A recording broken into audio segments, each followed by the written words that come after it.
Hello and welcome to Idioptsplaining, the show that encourages using the simple English setting on Wikipedia. Seriously, we need more time for the confusing language you call English. In this podcast, we'll be exploring the world of podcasts. Hey, this is a podcast about podcasts, and I'll be explaining about this very podcast. If your brain isn't fried right now, you've passed the test. So sit back, relax, stick your headphones in, make yourself a beverage, and for God's sake put some clothes on, because this is Idioptsplaining.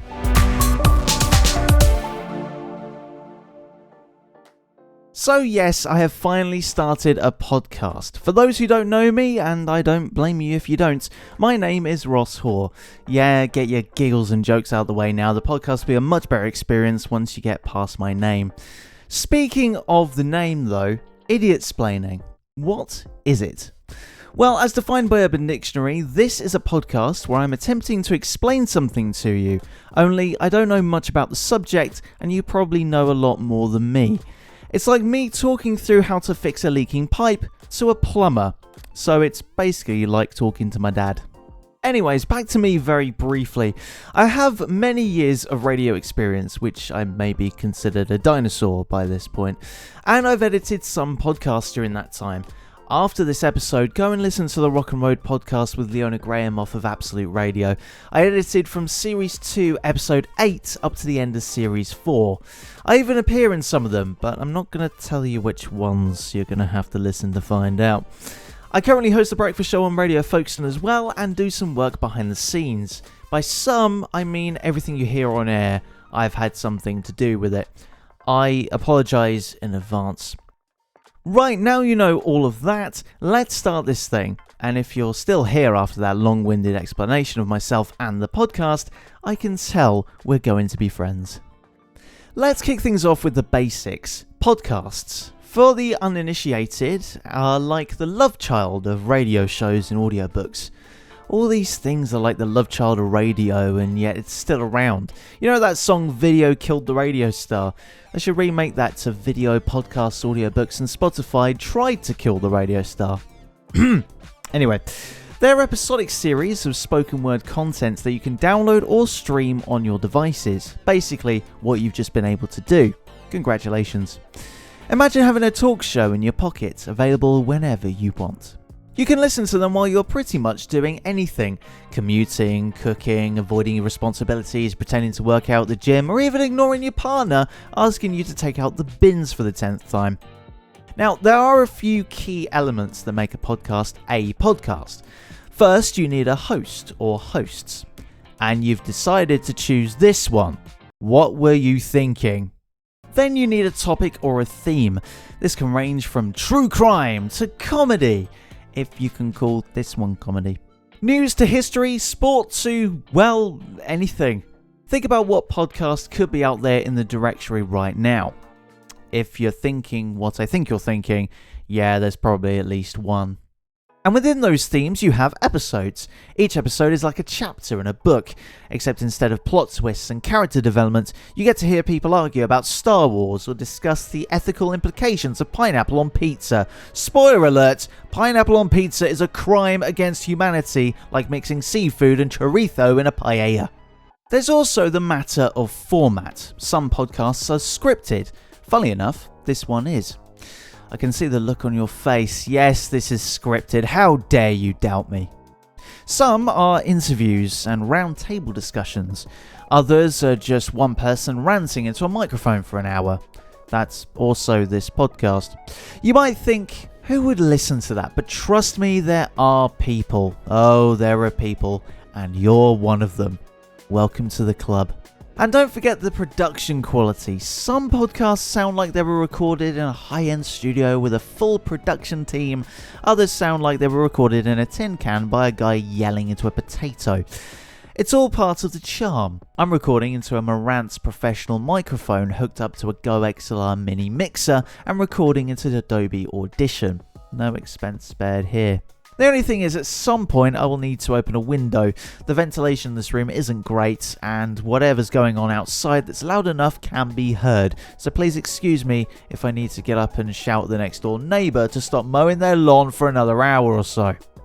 Now let's talk about the brief history of podcasts. How did this whole craze start?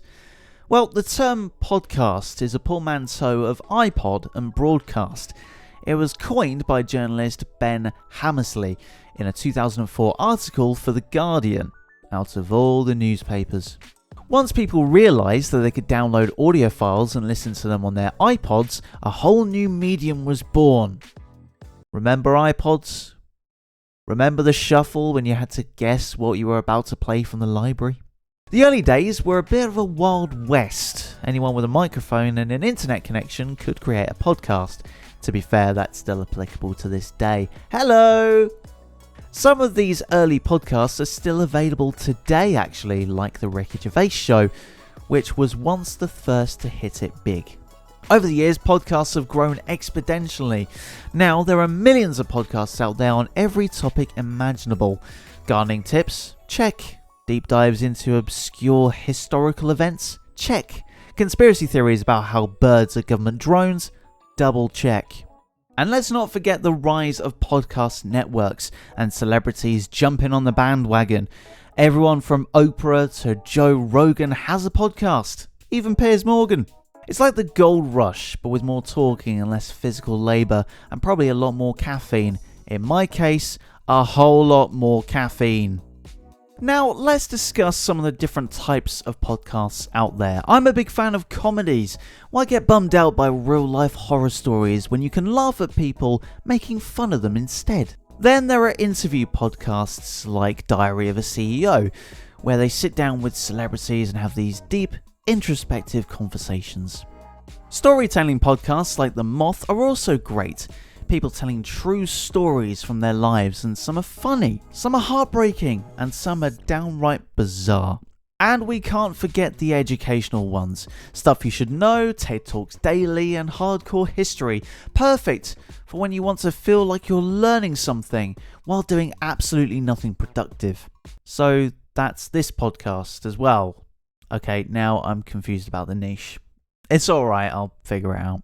Now let's talk about the impact of podcasts on our daily lives. For starters, they make my daily commute a lot more bearable. Instead of sitting in traffic, seething with road rage like a parent trying to get to the ports on a bank holiday weekend, I can listen to something interesting and arrive at work with my sanity a little more intact. Podcasts also make mundane tasks like laundry or cleaning way more enjoyable.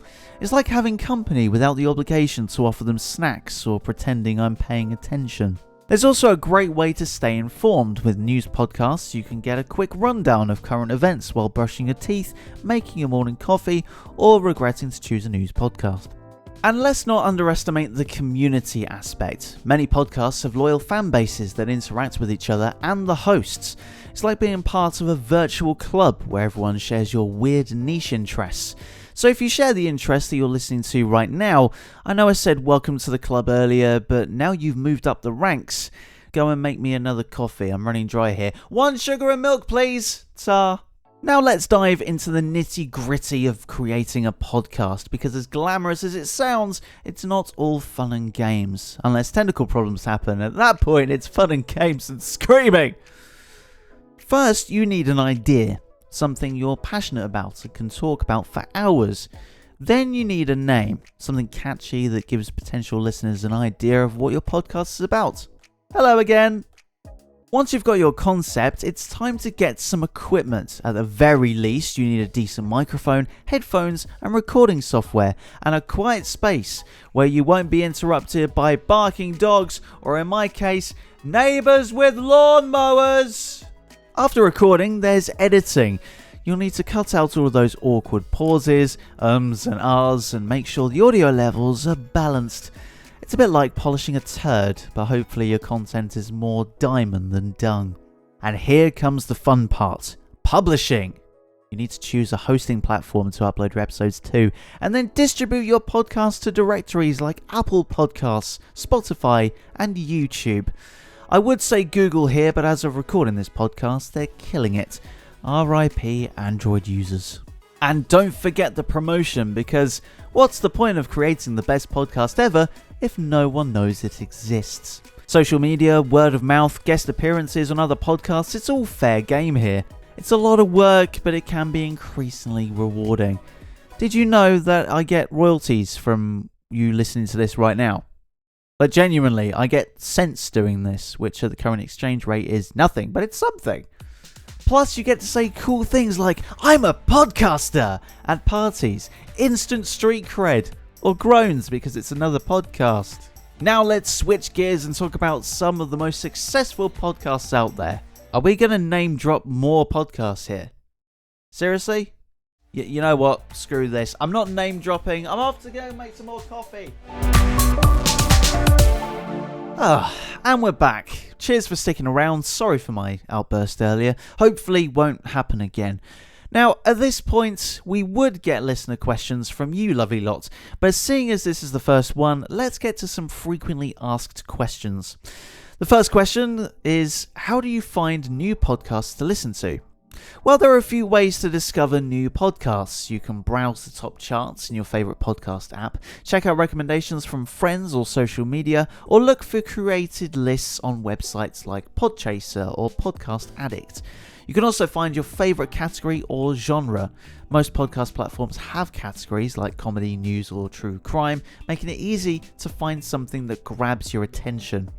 There's also podcast networks. Many networks produce multiple shows, so if you like one, chances are you'll enjoy others from the same network family. Some of these include Mythical, and to the lesser extent, The Rest is Politics.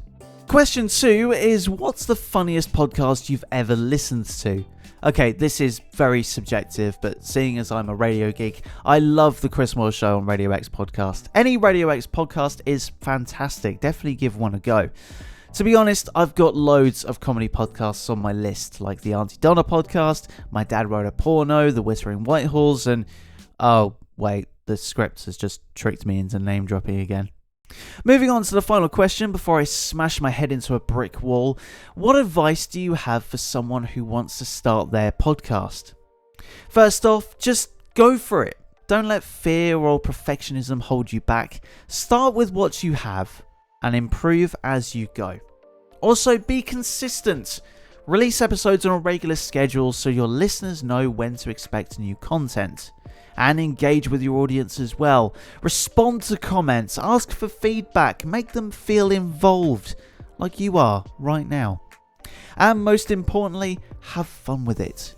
If you're passionate about your topic and enjoy what you're doing, it will come through in your episodes, and your audience will love it as well. Okay, before we end the podcast with my blah blah at the end, I will share a few of my favourite podcast recommendations, besides this one, obviously. I'd say the Chris Moore Show on Radio X podcast for the reasons that I mentioned earlier. It's got comedy, interviews, and all of the lovable random nonsense. For a more educational angle, You're Dead to Me is a podcast about history told in a great and engaging way. And if you're into your fiction, oh, screw it, I don't even listen to fiction, so I'll just recommend The Archers. Well, that's it for the podcast about explaining what a podcast is. I hope this whets your appetite for more episodes and gave you that tingling meta feeling. I'll be back in a couple of weeks with another episode. In the meantime, you can follow me on Facebook, Twitter, Instagram, TikTok, wherever you may find me, at Ross Hoare. That's Ross and Hoare. All of the links are also in the description of this podcast. Why not send me suggestions of things to Idioptsplain on the platforms or contact me at rosshoare.com. I will be announcing the next episode's topic on the socials next week, even more of a reason to follow. Once announced, I will want your questions and you could be featured in the episode. The music of this podcast was stolen, borrowed, from Incompetech and Streambeats. The Incompetech track, by the way, is called Werq, spelt W-E-R-Q, just to mess with you. This is an independent podcast created by myself, so thank you for supporting small creators. If you enjoyed this, please send a letter to one of the big radio companies. They'll probably ignore it, but it's worth a try. One last thing, if you live somewhere that's a decent time to wake up early, then why not listen to the Radio Folkestone Breakfast Show with me, Ross Hoare, every weekday and Saturday morning from 7 AM UK time. You can check out how to listen and various other things, including visiting the What's On guide, checking out the 24/7 schedule, and getting involved with groups at radiofolkson.com. Thanks for listening to this episode of Idioptsplaining. If you liked it, be sure to follow or subscribe so you get the next episode when it becomes available, and I'll see you next time. Hello and welcome to this Idioptsplaining bonus episode.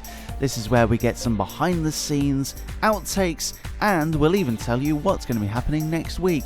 So sit back, relax, and enjoy this Idioptsplaining bonus. I don't know if you're able to tell, but there is no script to this episode. This is literally just going to be me talking to a microphone for how long this is going to take. So thank you for joining me on this bonus episode. And yes, we will be telling you exactly what's going to be going on next week in terms of said episode, which we will want your questions for. More details on that a little bit later on. But I thought in this episode, I was going to explain to you or basically give you a bit of a story time on exactly how the podcast episode that you heard last week went on the BBC. Yeah, it did. And it was, do you know what? In my brain, I was still trying to sort of digest everything that was kind of going on. And I was thinking to myself, okay, I'm trying this out. I'm going to see if it works. And if it does, fantastic. I will have gotten where I want to get to in some form. And somehow it did. It's still in my brain. It's still kind of baffling to me. But this is going to be a little bit of a story time. So, if you don't know, last week we had our first episode, which, yes, you can listen back to right now, straight after this, if you like. Or maybe listen to that first and then listen to the bonus, even though there isn't going to be any bloopers from that episode because I didn't save any bloopers. I deleted them. I'm so sorry. It won't ever happen again. Over the course of the last few days, I thought, you know what? I'm going to see if this happens. I'm going to see if this works and see if I can get somewhere close to being on the BBC or anything like that.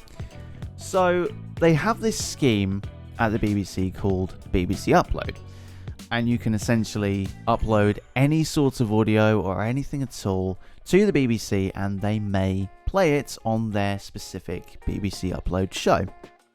So I made the podcast, distributed it on Monday, and then I sent an email on Tuesday just to see, Went through all of the process. Basically, I had to write it down briefly what the podcast was about, what you may hear and sort of stuff like that. And they send you an email of saying, okay, we've got your upload. Thank you very much. We may use it in the next 270 days, I think it was. It's kind of random on how long it was. But 270 days, if we use it, we'll let you know. If we don't use it, then we won't let you know. We'll just keep hold of it for 270 days until maybe we find some way of playing it or we fit it somewhere. I'm not entirely sure. But literally, the next evening, I was doing a few training bits for Radio Folkestone. If you don't know, I am a DJ at Radio Folkestone, a presenter, and I do various sort of behind-the-scenes training and things like that. And so I was training in that evening. I didn't really know anything about this kind of email-y type thing. And I get this email of, we want to put your podcast on the Upload show. And I was thinking, ooh, this is good. Actually, was it Wednesday? I'm going to have to, do you know what? I'm going to have to look at this again because it was either Wednesday or Tuesday that I got the email. Funnily enough, I've still got the email. So I'm just going to scroll. It's quite far down because I get a lot of marketing emails. Oh, it was Tuesday. Sorry. It was Tuesday that I got the email. And I replied on Wednesday. That was it. But it wasn't until Tuesday night. So I had a lot of things going on. So Tuesday night, didn't really know anything that was going on. So I looked at my emails Wednesday morning and found the email. So it was basically an email saying, we're going to play it this week on Thursday, and it's also going to be on repeat, and it will be on BBC Sounds, which you can listen to it, by the way. It's up for the next 30 days or so. It is BBC Upload on the 30th, or the 30th or 31st. Oh god, in my brain. Do you know what? This is why 30th. I was going to say, this is why I end up cutting things out on the on the podcast, because I can't just, talk forever and ever, but I'm trying. So I send them the information, and I don't hear anything back, right? I just send them the information, don't hear anything back, see what was going on. And so while I was doing various bits and pieces for the radio station, I think I had a training thing in that evening, on that Thursday evening, I then hear this. Of course, Madonna and Vogue. Get yourself on the BBC. Upload. Okay, we're going to Folkestone in Kent now. We're going to find Ross Hoare and his podcast, Idioptsplaining. He's a volunteer radio presenter in Folkestone. He's been doing it for 9 years, creates lots of content online as well, has started doing TikTok content quite recently. And the podcast, Ross says, is a comedy educational podcast that explains in a funny way subjects that either he or he gets from listeners. Idioptsplaining is defined in the Urban Dictionary as transcending the unnecessary. That is mansplaining. Idioptsplaining is when a total idiot attempts to explain something to another individual that knows the subject much better than they do. Absolutely brilliant. This is very Pop Will Eat Itself, because the first episode of this particular podcast is called Podcasts. So let's have a listen to it. There we are. We're all a little bit more edumacated, if that is the word, on podcast, thanks to Ross Hoare in Folkestone's Idioptsplaining. That was Series 1, Episode 1. Of course, why wouldn't it be about podcasts themselves? That's absolutely brilliant. He writes and performs all of them on his own. He says, and listeners can submit suggestions to what I explain next. What a really good idea. I love that. So you can get in touch with him if you'd like to. His website is rosshoare.com. So ROSSHOARE.com. And he is Ross Hoare across all of the socials as well. So yes, if you feel like you'd like to get involved and make a suggestion for something that just needs to be explained, it's really good, isn't it? A lot of people know the word podcast and don't know what it entails, but well, now you do. There's plenty more of those, so do go and find him. And so that was my debut on BBC Radio Kent, and hopefully not for the last time, I hope, anyway. But yes, again, you can listen to it on BBC Sounds. It's all over there. If you want to listen to the first episode of the podcast, as I mentioned, it's right at the very beginning of this. So if you want to go and listen to that, Please. It is about podcasts. It's only 15 minutes. So it's not that long at all. You can definitely squeeze that into a lunch break or anything like that. It's available anywhere. It's available literally where you're getting this podcast from right now. And do you know what? I'm really proud of it. I'm really proud of how many people have listened to the podcast already. And I'm just really glad that you're enjoying it. And unfortunately, that is the bonus episode. Thank you for listening. And once again, if you haven't listened to the first episode, definitely go and listen to it now. It's available wherever you get your podcasts. And yeah, I hope you absolutely enjoy it. Next week is the episode all about smartphones. So if you have questions or if you have anything that you want me to include, basically I do have a question and answer section in the podcast. Do get in touch with me at Ross Hoare on literally every bit of social media. That's Facebook, Twitter, Instagram, and TikTok as well. You can also contact me on rosshoare.com as well. I'll be picking my favourite questions to answer, or in fact all of the questions that I could be answering, and you will appear on the next podcast. Please get those questions in by Thursday. That would be great. And cheers for listening once again. I will see you guys next week. Hello and welcome to this Idioptsplaining bonus episode. This is where we get to see everything that goes on behind the scenes, including outtakes and various story times. Today is in fact story time. So sit back, relax and enjoy this Idioptsplaining bonus. Hello and welcome to this Idiot Explaining? What? Hello and welcome to this Idiot Explaining bonus episode. In this episode, we're going to be taking a look at what exactly got on the man.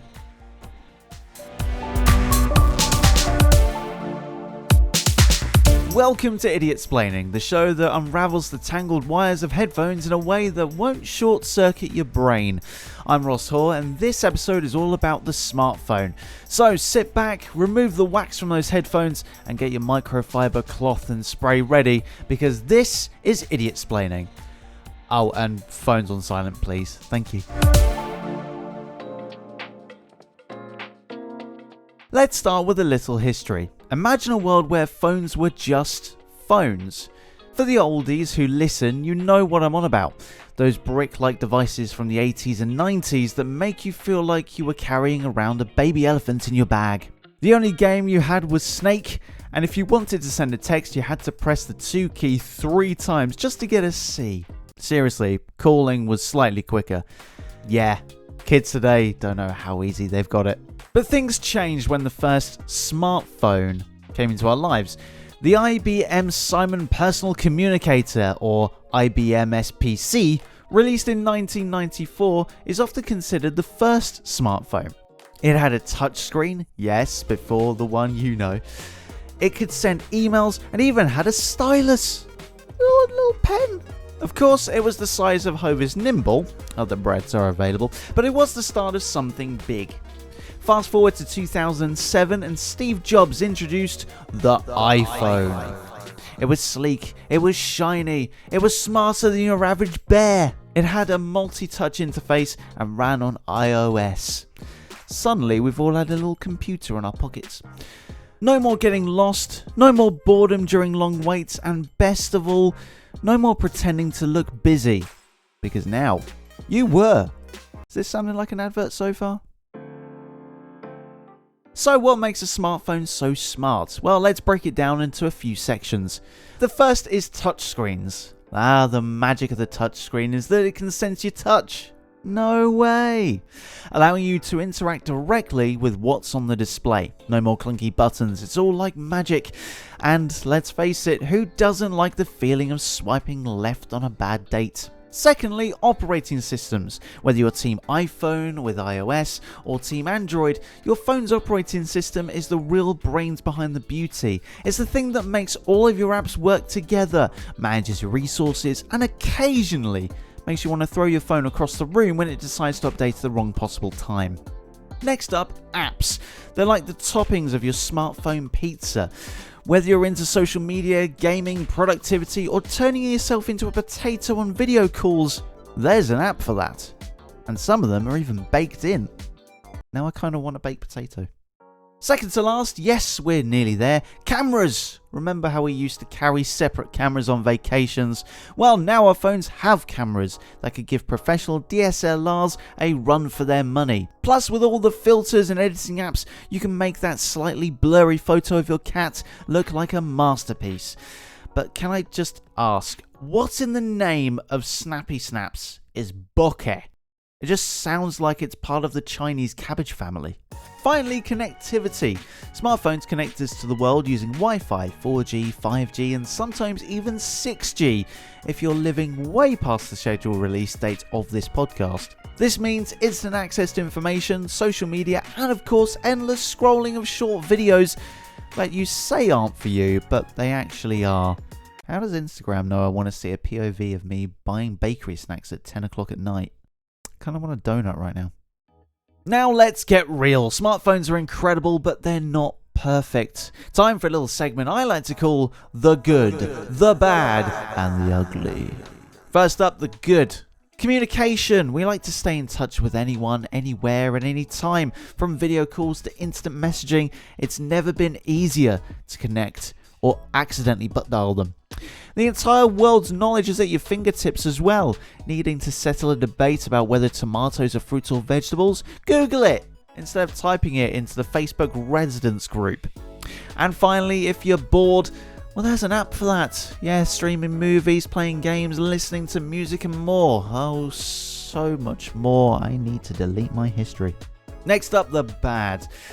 It's a distraction. Have you ever had a conversation with someone who's just glued to their phone? It's like talking to a wall. A very distracted, uninterested wall that displays cat videos. With great power comes great responsibility and a loss of privacy. Your phone knows a lot about you, and so do the companies behind those apps. Yes, even though these companies often say their phones are built for privacy, it's only until you read the small print of the incredibly tedious usage terms that there's probably a line that says, "We now own you." And finally, we're all a little too attached with our phones. Ever left your house without your phone? Wait, did I leave the oven on? Finally, the ugly. First up is your screen time. If you're staring at screens all day, it's not good for your eyes or brains. Remember when we used to read books? I don't. I was a PlayStation boy. Other consoles are available. And social media and games are designed to keep you hooked. Ever fallen into a TikTok hole and emerged 3 hours later? Yeah, me neither. Alright, shifting gears and talking about tips and tricks to make the most out of your smartphones without losing too much sanity. First up, your notifications. Go into your settings and turn off non-essential notifications. Trust me, you don't need to know every time your third cousin likes a cat meme. Next up, your screen limits. Both iOS and Android have screen time management tools. Set limits for apps that suck up your time and stick to them. Your future self will thank you. Next up, organizing your apps. Keep your home screen clean and organized. Group similar apps into folders and declutter regularly. It's like spring cleaning, but for your dirty phone. Lower your screen brightness, turn off your background app refresh, and use battery saver mode when needed to help with your battery life. Nothing's worse than a dead phone when you need it most, especially if you had the phone for a very long time. And finally, review your app permissions and adjust them. Does that flashlight app need access to your contacts? Probably not, unless you're in the Blair Witch Project. So, what's next for the smartphone? We're already living in a sci-fi world, but the future looks even more exciting. Remember flip phones? Yeah, apparently they're back, but they're cooler. Foldable screens are the next big thing that only one company is heavily invested in, giving you the best of both worlds, a phone and a tablet in one, until the fold becomes an indented line. Faster internet connections mean better streaming, quicker downloads, and more possibilities for innovation. Think augmented reality and smarter AI assistants. Help us. Smartwatches and other wearables are becoming more integrated with our phones every single day. Soon your phone might be a fashion accessory you wear on your wrist or even your glasses. There'll be some pretty expensive prescriptions. And finally, companies are working on making smartphones more eco-friendly. From recyclable materials to long-lasting batteries, the future of smartphones could be greener. Like the iPhone 5C, other phones are available. And now it's time for the part of the show where I answer your burning questions. So let's open up that email app and see what questions we've got today. Why does my phone battery die so quickly? Oh yes, the eternal struggle. Well, battery life can be affected by many things. Screen brightness, background apps, and temperature, like we mentioned a little bit earlier.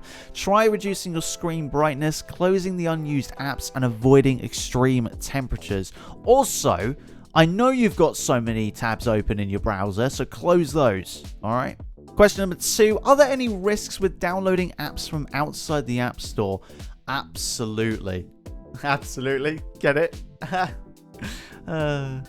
Yeah, downloading apps from unofficial sources can expose you to malware and other security risks, I'm just saying.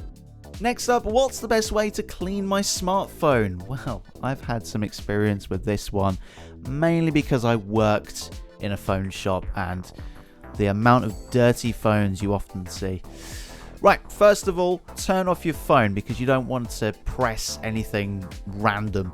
And use a soft, lint-free cloth, slightly dampened with some spray. I often use Whoosh. Yes, there are other companies out there, but you can spray it with this. Make sure it's not too bad in terms of, the alcohol content. You don't really want to be drowning your phone with vodka or anything like that.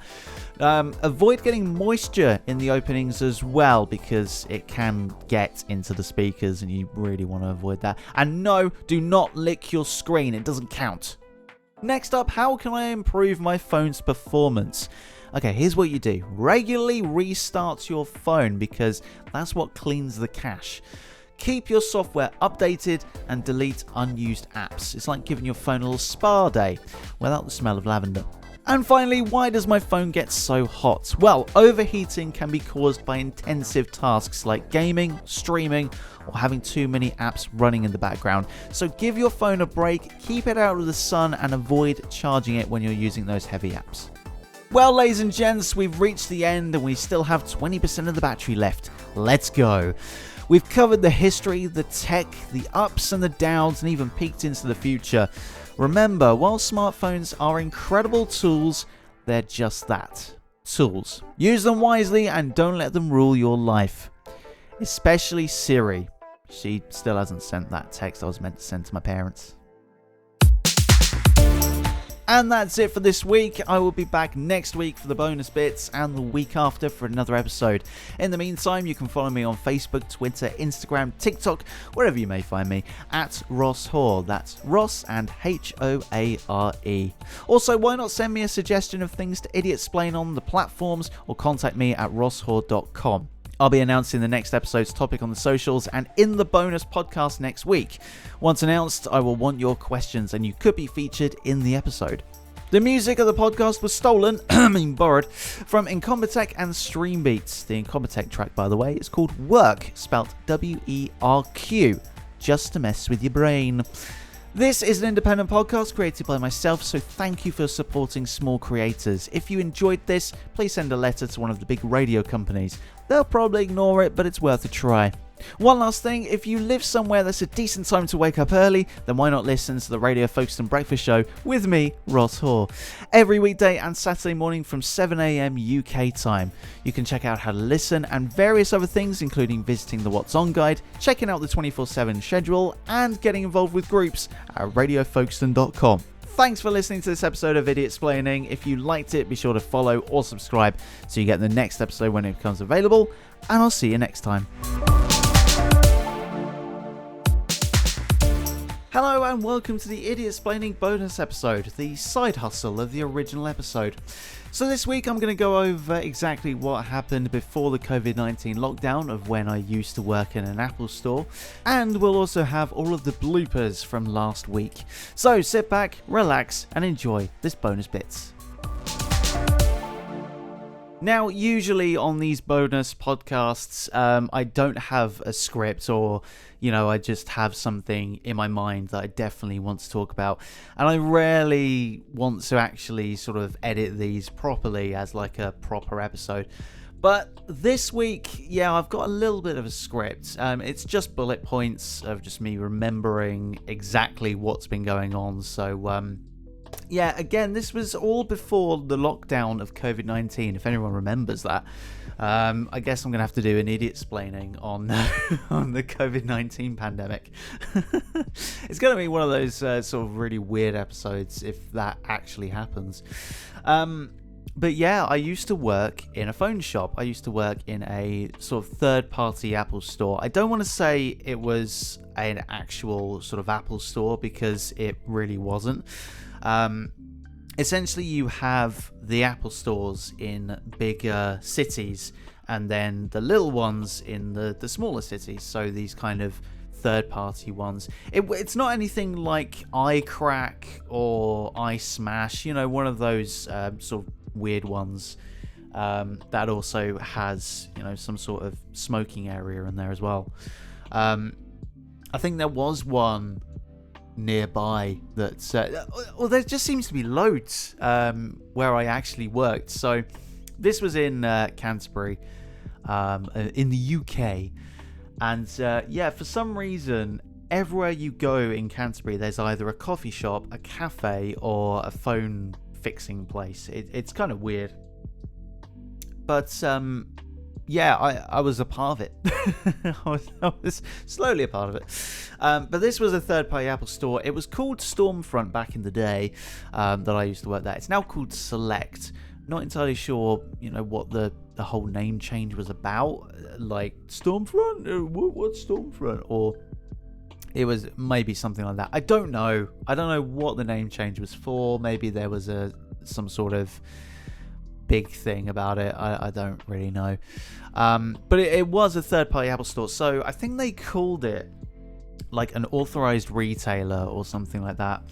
And essentially, we had a massive sign on the window that said "Premium Reseller." That was it, Premium Reseller. And essentially, it was an Apple store, but it was in a smaller city. So obviously, you've got the Apple stores in like London and like Bluewater and various things like that. And then you have the Stormfront, which is in smaller places. Although I think there were some in London or somewhere near London, but it was the smaller cities generally, like Canterbury and Exeter and things like that. And I was a part of the Canterbury branch, and this was kind of weird because I ended up getting this job just randomly got a call after I submitted my CV over, like, I don't know, I was probably waiting about 4 or 5 months just to hear back, and heard nothing. And then I suddenly got a call of, "Are you still interested in this job?" Yeah, actually, I'm not working right now. I am interested in this job. Okay, can you make an interview in a few days? Yeah, sure, why not? And the way that I actually got the job was I said in my application that I could restart or reset the operating system on a Mac. Or I did that for one of my sister's PCs, and yeah, that just ended up giving me the job on the spot. And it was a sort of a surreal thing when that happened. It doesn't really happen anymore, not from my experience anyway. But yeah, I was a sales assistant, selling phones, smartwatches, laptops, Macs, stuff like that, Mac accessories, iPhone accessories, and sort of all of that. And of course, there was this big thing of course, you had to sell certain things with these products. Like every time we sold a phone, I had to try and sell, a screen protector, a phone thing that you cover over your phone, like a smartphone cover. I really got a case. There you go. See, I'm not counting any of these out. These are just this is just random stuff. So, screen protector, case, and I also had to try and sell Apple Care, which was always the annoying bit that I remember, because you had to. It was kind of a haggle thing of like, do you want Apple Care? No. Okay, you have to go through this kind of like 3-step thing, and then when you get 3 no's, that is like definite they don't want it.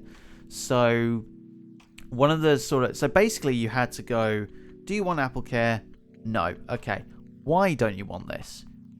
And they give you the reason, and then you sort of combat that reason, and if they still say no, then you move on and complete the purchase. So often enough, I would get something like, "Oh, do you want Apple Care with this?" No. Okay, why not? It's because I've got insurance already. Oh, that's usually just the worst response that you get is just, "Oh, I've already got insurance." "Oh, have you now? Oh, good, great, cool. What, home insurance?" Yeah. Okay.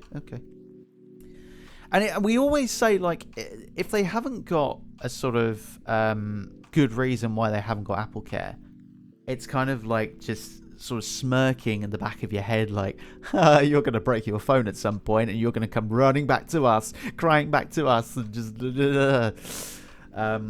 But then it's also like one of the ones that you would get as well is oh, do you want AppleCare? No. Oh, why? It's because it's expensive. Really? Really? You think that AppleCare is expensive? Try insuring your car. Especially in 2024. Like, I think my car insurance is like $400, and then my car tax is $100. Like, it's just, but anyway, we can talk about the economy in a future episode. But yeah, and sort of speaking of the economy, like literally the first few months of me sort of going into this phone shop and selling the products, there was a iMac, which was the iMac Pro. I can't remember exactly how many inches it was or anything like that, but I remember that it was quite expensive. I think it was like £5,000 or something very close to that. And literally in the first few months of me being there, I actually ended up selling that iMac, that really expensive iMac, just to a random person. Like, it was kind of strange. I didn't really know the sort of whole entire process, so I didn't realize that the guy wanted it on finance and stuff. But it's always really heartbreaking, or it's always really that sort of thing where it's like when you go through finance and you really want this person to get this product, and they go through finance and you've got this kind of 50-50 of, oh, have they got bad credit? Have they got bad credit? I don't know. I really don't know, because I want them to get the sale, especially if the sale has AppleCare on it, because at some point, this was kind of towards the end of me working there, we ended up getting bonuses if we sold so many products. So I think it was like if we sold 3 AppleCares or something, we would end up getting a bonus towards the end of the day, or the end of the month. I never got a bonus, by the way.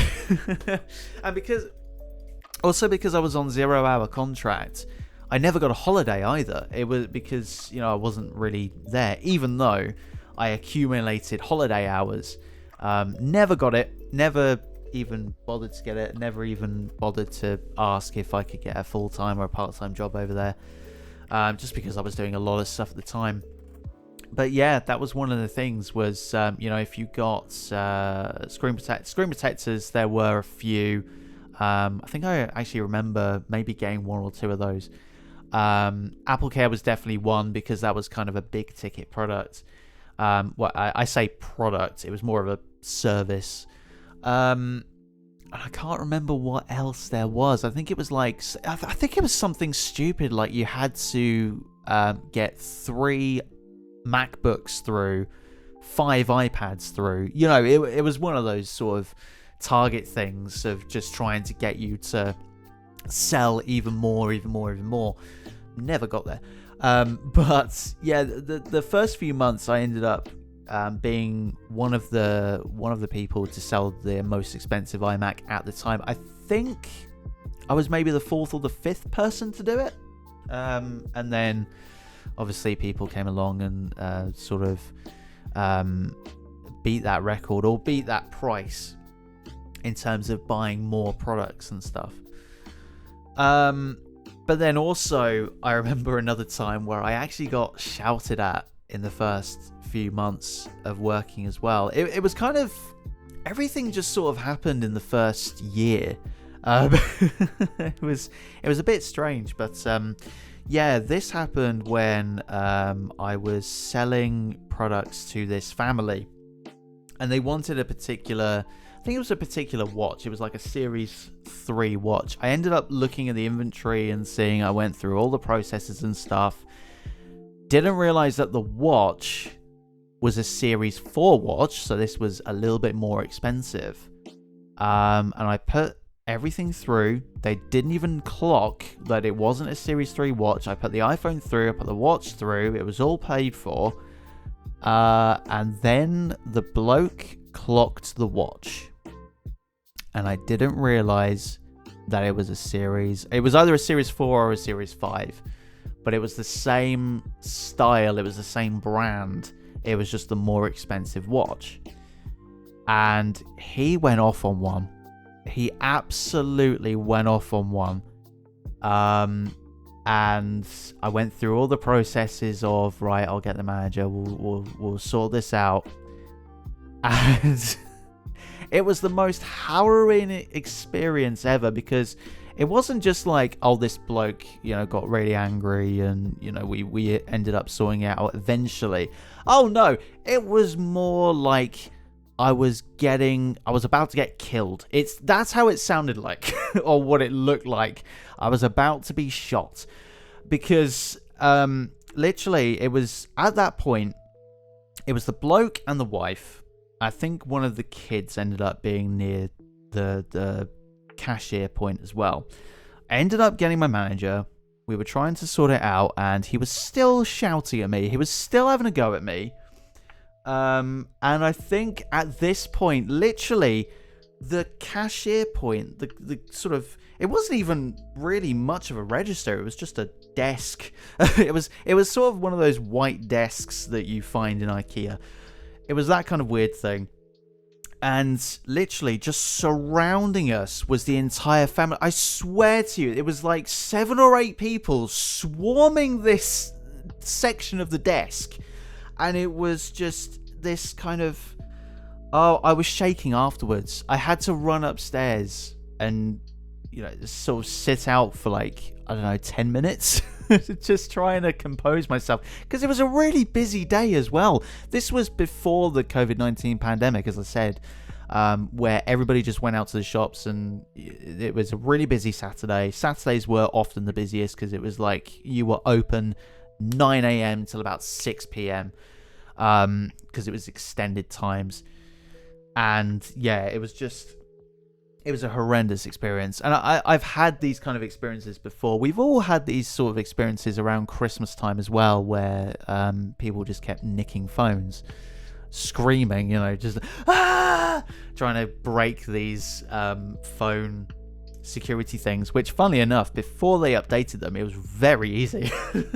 It was incredibly easy. Just enough force would have done it. But yeah, it was... Luckily, I was never kind of near when it happens. You just kind of clock it. But every single time, a sort of robbery happens like that, there's often one person at the front. So this was like a meet and greet thing at the very front. And so you were kind of... Your job was to meet and greet people as soon as they walked in. But obviously, some people that you just kind of avoid, or they avoid you. Which is probably why they stopped doing that. But yeah, you just kind of got a lot of people coming in, especially during Christmas time, to try and sort of disrupt stuff. Luckily, all of the actual products were hidden away. These demo products were just demo products, which probably had a very bad battery life and were locked to an account. So what were they going to do with it, really? But yeah, it just sort of, we've had a really good run as well in the couple of years that I worked there, and it was fun. It was fun. Probably the last year, it just ended up being the worst experience of my life, because it was just like, oh, I kind of want to leave, but I also need a job. And then the COVID-19 pandemic happened, and it was like, oh, okay, I've broken free. All right, I am now Freddie Mercury in this house with Foster's cans and Animal Crossing. That kind of got me through the pandemic, I won't lie. But one last thing that I kind of wanted to talk about, and this was another customer interaction, and this reason particularly was probably the reason why I've never really went back to retail. Was the last... It was a rainy day, and we don't really often get a lot of customers in rainy days. But yeah, this point was basically one person walked in, and we were all kind of doing training stuff and figuring things out. And there's a particular saying that I still don't understand in the back of my mind, which is the correct response of, are you busy or are you serving anyone? I still don't get what the proper response is, because I think so. He went up to my side of the register. He said, are you serving anyone, or are you busy? And I said no.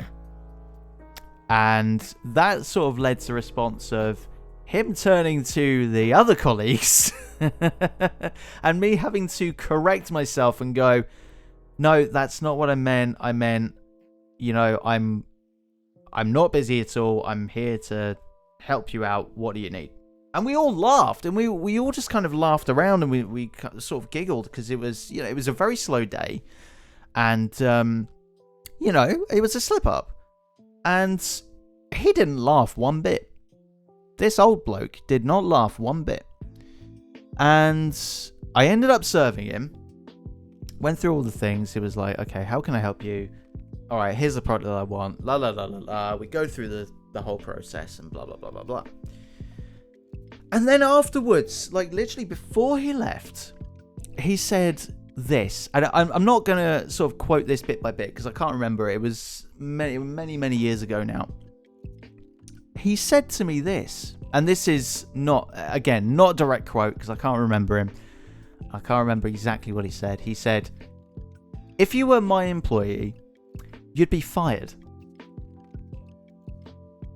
Really? I would be fired for making a joke, for me messing up somehow. Do you know what? I wouldn't want to be employed by you anyway, because you sound like a hoot. And by sounding like a hoot, I mean you sound very boring, and any company party I would not want to go to, because you're depressing. To be fair, I wouldn't want to be your employee, because you sound boring. You sound horrendous. You'd sound like a very, very boring boss. But anyway, I don't work there anymore. And I'm kind of glad I don't work there anymore, but there's also a part of me that in my brain that's going, I've not been employed for almost a year now. And I do need a job at some point, but there is no way I'm going back there. Not after those 2 years. It was a very fun few years. But no, I think I like almost liking where I'm being right now. And there you go. That was the story of when I used to be an employee in a Apple store, quote unquote Apple store. Right, now a couple of things before we get to the bloopers. Firstly, next week's episode is on the Euros. Yes, it would be the general election, but I don't want to put myself forward for that. Not quite yet. So we're going to be talking about something that I really know nothing about, which is football. So if you have any questions about that and you want to be featured in the next episode, feel free to email me, rosshaw@aol.com. That's the email that I have. Or you can go through the contact details of rosshaw.com. Possibly the easiest way to do it. Also follow me on Facebook, X, Instagram. We have posts on there that you can go through as well, and you can leave comments there. Also, one final thing before we get to the bloopers, it's that there is something that I googled not that long ago, and I had no idea this was a thing. It is that the British Podcast Awards are open for listeners' choice, and it's open for a little bit longer at the end of August, I believe. And yes, you can vote for this podcast. Which, again, this podcast is not made by any company. It's not made by a massive company. It's literally just made by me sitting at my desk talking in front of a microphone, and that's it. That's how podcasts start. And this is probably how this podcast is going to end, if I'm honest. But I think it would be absolutely hilarious if this podcast got a Listener Choice Award for the British Podcast Awards. Not just because, you know, it would boost my ego, but in sort of, you know, getting this podcast noticed. So, if you'd like to help me in this journey, even if I just get nominated for a British Podcast Award, it would be amazing if it happened. You can vote for me in the Listener's Choice by going to britishpodcastawards.com/voting. That's britishpodcastawards.com/voting. I'll put it in the description of this podcast as well. If you're listening to this podcast months from now and it's over August, you've missed your chance. But if the British Podcast Awards is still going on and there's still a Listener's Choice, then still go to britishpodcastawards.com/voting and you may be able to vote for me in like years to come. But yeah, we're gonna sort of massively push this, and I think again it'll be absolutely hilarious if it happens. So please vote for this podcast at the Listener's Choice on the British Podcast Awards. britishpodcastawards.com/voting. Search for Idioptsplaining and it will come up. Then type in your name, email address, and whether you want to get marketing stuff from the British Podcast Awards. Click on submit and then go to your email and confirm your vote. And yeah, let's see if this podcast, even though we're only 2 episodes in, can get a British Podcast Award. I will now leave you with outtakes from episode 2. I will see you next week. Remember, get your questions in by Thursday for the next episode, which will be about the Euros football. I absolutely know nothing about football, so research time will be massive. But yes, enjoy the bloopers, and I will see you next week. Let's start with a little history. Imagine a world where smartphones were just phones. It's not smartphones, it's just phones. Let's start with a little history. Imagine a world where phones were just phones. For the oldies, seriously, calling was slightly quicker. Yeah, kids today don't know how easy you got it. No more getting lost. No more getting bored. So what makes a smartphone so smart? Well, let's break it down into a few sections. The first is touchscreens. The magic of the touchscreen is that it's... Secondly, operating systems. Whether you're Team iPhone with iOS or Team Android, your phone's operating system is the real brains behind the beauty. It's the thing that makes all of your apps work together, manages your resources, and occasionally makes you want to throw your phone across the room when it decides to update at the wrong possible time. Third, apps. Speaking of apps, they're like the toppings. No. That sounds wrong. That just sounds stupid. Second to last, yes, we're nearly there. Cameras. Remember when we used to carry separate cameras on vacations? Now our phones have cameras that could give professional DSLR... Second to last, yes, we're nearly there. Cameras. Remember how you used to carry separate cameras on verifications? Next up, apps. They're like the toppings of your smartphone pizza. Whether you're into social media, gaming, productivity, or turning yourself into a potato on video calls, there's an app for that. And some of them are even baked in. Now I kind of want a baked potato. Second to last, yes, we're nearly there. Cameras. Remember how we used to carry separate cameras on vacations? Well, now our phones have cameras that could give professional DSLRs a run for their money. Plus, with all the filters and editing apps, you can make that slightly blurry photo of your cat look like a masterpiece. Masterpiece? Finally, connectivity. Smartphones connect up pieces. Also, with great power comes great responsibility and a loss of privacy. Your phone knows a lot about you, and so do the companies behind those apps. Yes, even though these companies often say their phones are built for privacy, it's no No. Ugh. Nearly had it. And with great power comes great responsibility and a loss of privacy. Your phone knows a lot about you, and so do the companies behind those apps. Yes, even they. Plus, with all the filters and editing apps, you can make that slightly blurry photo of your cat look like a masterpiece. But can I just ask, what in the name of Snappy Snaps is bokeh? It just sounds like it's part of the Chinese cabbage family. Finally, connectivity. Smartphones connect us to the world through Wi-Fi, 4G, 5G, and sometimes even 6G if you're way part... Alright, shifting gears and talking tips and tricks on what makes them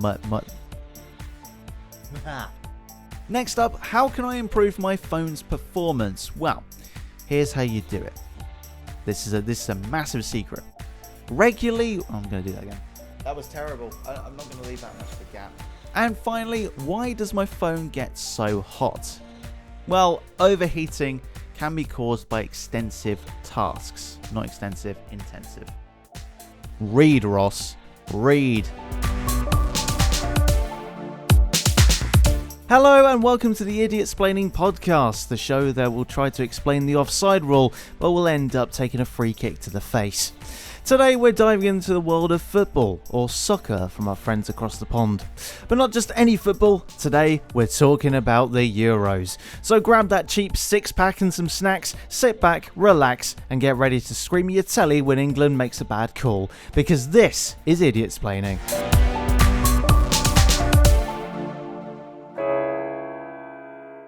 So, football, where did it come from? Let's travel back in time. The origins of football, or as the Americans call it, soccer, can be traced back over 2,000 years to ancient China, Greece and Rome. They had some version of kicking a ball around. Fast forward to the 19th century in England, where modern football as we know it started to take shape. In 1863, the English Football Association was finally formed, and the first standardised rules of the game were established. Before that, it was a free-for-all. Imagine a game with hundreds of players, no referees, and no real rules. Basically like my family's Christmas dinner. Anyway, that's how we got the game we all love today. Before we get to how the Euros tournament actually works, we need to understand the game. There are 17 official laws of this game, but let's just focus on the highlights because we just don't have the time. You've got your standard stuff, 90 minutes of play, 2 45-minute halves, 11 players on each team, and the aim is to score the most goals than the other team. Then there's the additional rules like injury time, which is time added on when play stops because someone's rolling around on the floor in pain not playing. And then they need to add more time to get the full 45 minutes. Although, by the way, why don't they just stop the clock when the ball's out of play? Why do they have to make it more complicated by adding more time onto that? I will never get it. One of the more confusing rules for newbies is the offside rule. Yes, I know, we're gonna try and explain it. It is like trying to explain to your nan how to use TikTok, but here goes. A player is offside if they are nearer to the opponent's goal line than both the ball and the second to last opponent when the ball is played to them unless they're in their half of the field. Got it? No? Okay. Imagine you're in the queue for a concert. If you're ahead of the person handing out tickets before they open the counter, you're offside. Kind of the same idea there. This rule prevents goal hanging, where a player just camps out near the opponent's goal waiting for an easy score. A bit like camping the other team's spawn in Call of Duty, although that one is great when it happens to other people. Now we know the basics of the beautiful game, which, by the way, before we get to talking about the tournament, where did this beautiful game thing come from?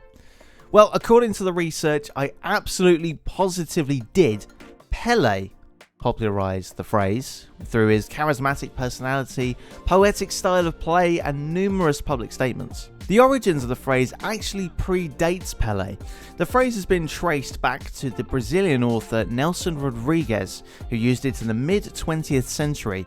Rodrigues was known for his passionate writings about football, and he referred to it as O Jogo Bonito in Portuguese, which translates to the beautiful game. Pele's adoption of the phrase helped it gain global recognition. He used it in various interviews, articles, and even in the title of his autobiography, My Life and the Beautiful Game, which was published in 1977. Pele's association with the phrase, along with his immense popularity, solidified the beautiful game as a universal nickname for football, celebrating its elegance, simplicity, and the joy it brings to millions around the world. And also frustration if your team doesn't win. Okay, yes, I know that was a bit of a tangent, but I needed to know. Right, let's talk about the Euros. The UEFA European Championship, or just the Euros, is a major football competition that brings together the best national teams in Europe. This all started in 1960 and happens every 4 years, just like the World Cup, but with a bit more pretentiousness and better food. So how does it work? First, we have the qualifying rounds, where teams from all over Europe compete to secure a spot in the final tournament. Once it gets down to the final 24 teams, the real fun begins. The tournament is then split into 2 phases, the group stage and the knockout stage. In the group stage, teams are divided into 6 groups of 4. They play each other in a round-robin format, meaning everyone plays everyone else in their group. The top 2 teams from each group, plus the 4 best third-place teams, move to the knockout stage. And this is where it gets tense. 1 loss and you're out. The knockout stage is single elimination, leading up to the grand finale, where one team is crowned the champion of Europe. Now, before we move into our sort of Q&A section, I thought I would grab the list of winners since it started, so just make sure to cheer if you're part of one of these winning countries, and then have to explain to your co-workers why you cheered because you got your headphones in. Right. First up in 1960 was Soviet Union, then in 1964 was Spain, Italy was in 68, West Germany in 72, Czechoslovakia in 76, West Germany again in 1980, 1984 sees France, 1988 the Netherlands, 1992 was Denmark, then Germany in 1996, France in 2000, Greece in 2004, then Spain won it twice in 2008 and 2012, Portugal in 2016, and finally Italy in 2020, which ended up being 2021 during the COVID-19 pandemic. So as of right now, England have never won the Euros. So let me very quickly do my pre-recorded thing of responses. Here it goes. Yes, let's go England, it finally happened. Right, the other side. Just in case. You never know. Oh, tough luck, England. You tried your best. Another 4 years to wait.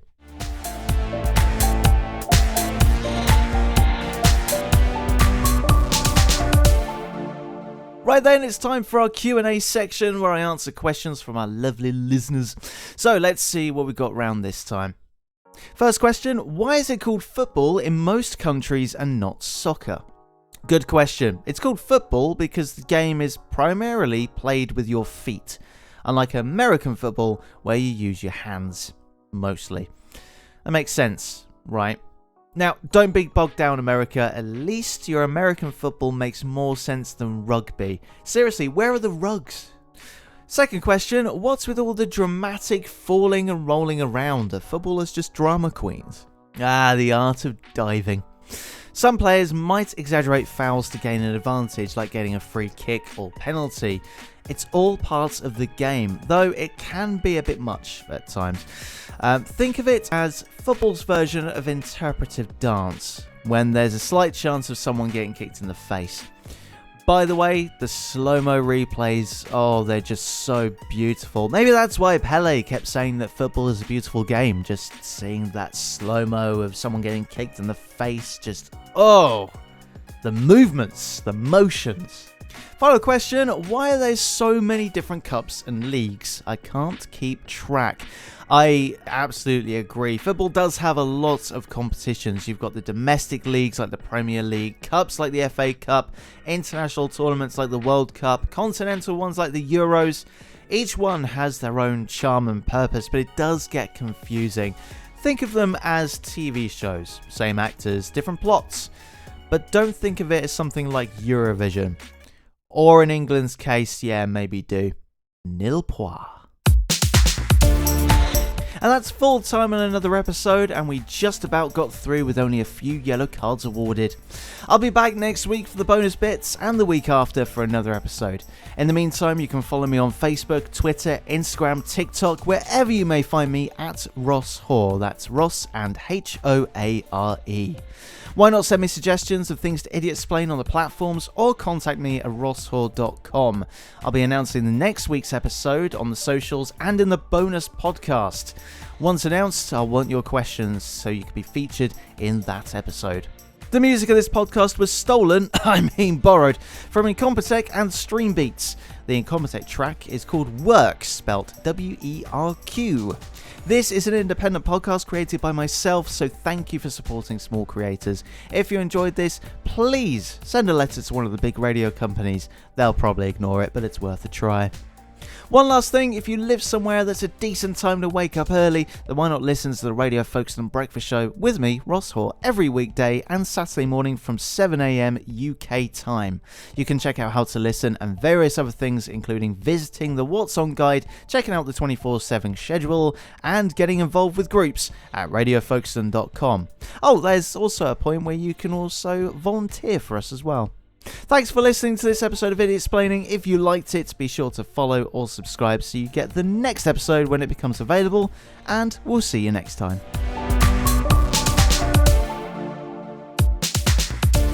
Hello and welcome to this week's bonus episode of the Idioptsplaining podcast. This week it's all about the bloopers, and we'll tell you about what's coming up next week, only because we haven't really got a story about football. So sit back and relax, enjoy the podcast. Hello and welcome to the Idioptsplaining podcast, the show that will try to explain the offside rule but will end up taking a free kick to the face. Today we're diving into the world of football, or soccer for our friends over at the pond. Do that again. So, football, where did it come from? Well, let's travel back in time. The origins of football, or as the Americans call it, soccer, can be traced back to over... God. Okay. So, football, where did it come from? Let's travel back in time. The origins of football, or as the Americans call it, soccer, can be traced back over 2,000 years to ancient China, Greece, and Rome. They had some version of kicking a ball around.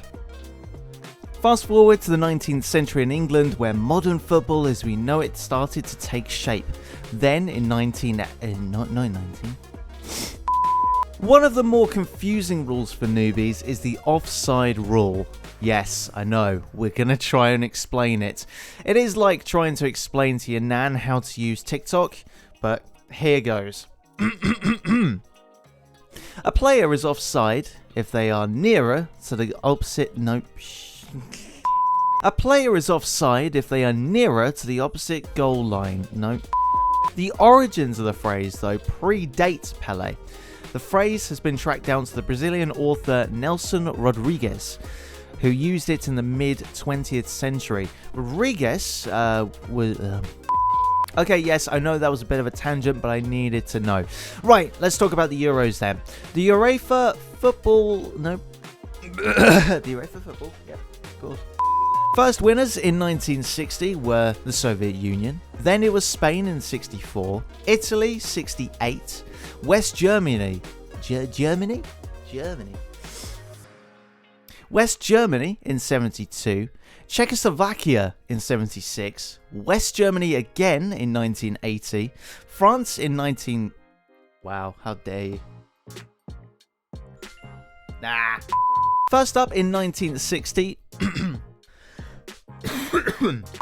Final question, why are there so many different cups and leagues? I can't keep track.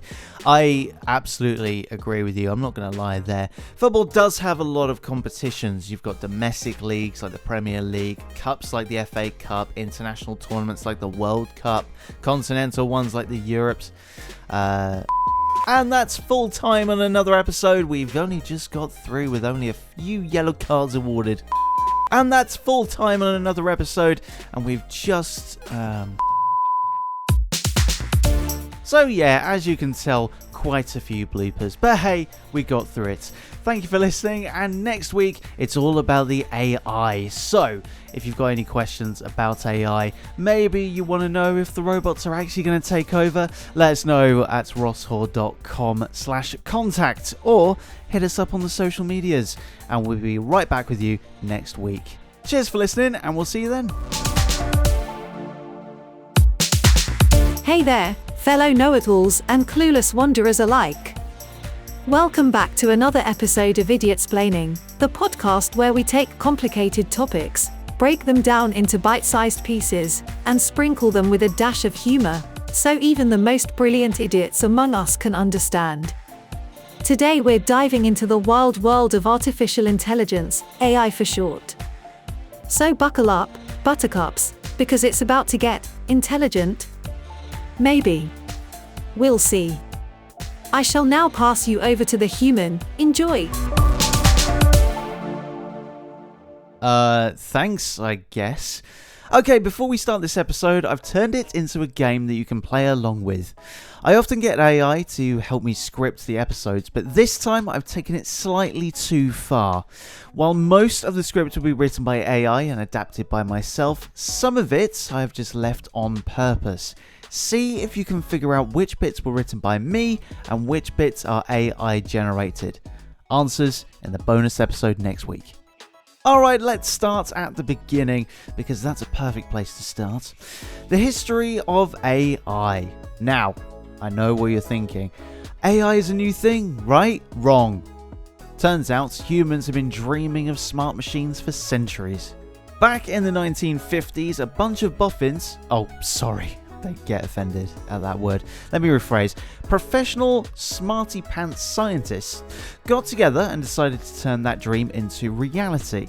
How could they do this? They've doomed us all! The term artificial intelligence was coined at the Dartmouth Conference in 1956. Imagine a bunch of scientists in lab coats, probably with qualifications in MS PowerPoint, thinking, hey, what if machines could think like us? These pioneers, like John McCarthy and Marvin Minsky, laid some groundwork. They had big dreams and possibly bigger brains, but honestly, their computers were about as smart as a toaster that's constantly burning the bread and then toasting it again because it somehow miraculously didn't set the smoke alarm off. You gotta start somewhere, right? Fast forward a few decades and AI started to get a little less toaster-y and a little more microwave. Did you know there is a chess-playing computer called Deep Blue? Well, in 1997, it beat the world champion Garry Kasparov. He must have felt so stupid when this happened. Checkmate. More like, check yourself before you wreck yourself, mate. While AI should have stopped at chess, it didn't. In the early 2000s, we saw the rise of more advanced algorithms and machine learning. It's like giving a computer a bunch of data and saying, here, learn this, and don't come back until you're smarter. Annoyingly, they did. AI eventually began to find its way into our everyday lives. Spam filters in your email accounts, recommendation engines, and to a lesser extent, Siri. Now, before we carry on with the future, it's probably best to tell you what machine learning is. So, welcome to Tangent Corner.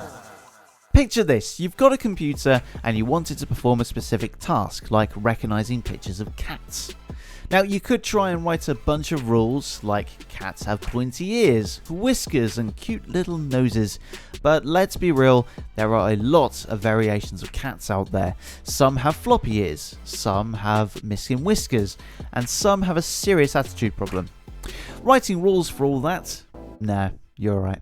Instead, with machine learning, you feed the computer its latest cereal, a bunch of examples. Flavors include a various assortment of cat pics, and let it figure out the patterns on its own. It's like teaching a kid to recognize cats by showing them lots of cat photos instead of reading them a cat encyclopedia. They'll learn more with the photos. No one likes reading now anyway. Oh, great, now I've said that, I'm never getting a book deal. Machine learning can be broken down into three main types: supervised, unsupervised, and reinforcement. Supervised and unsupervised are pretty much self-explanatory. Supervised is what I mentioned earlier with feeding information into the computer, whereas unsupervised is the opposite, letting the computer loose with your data. Let's just hope it doesn't leak your search history instead of doing what it's supposed to. Reinforcement learning is slightly different.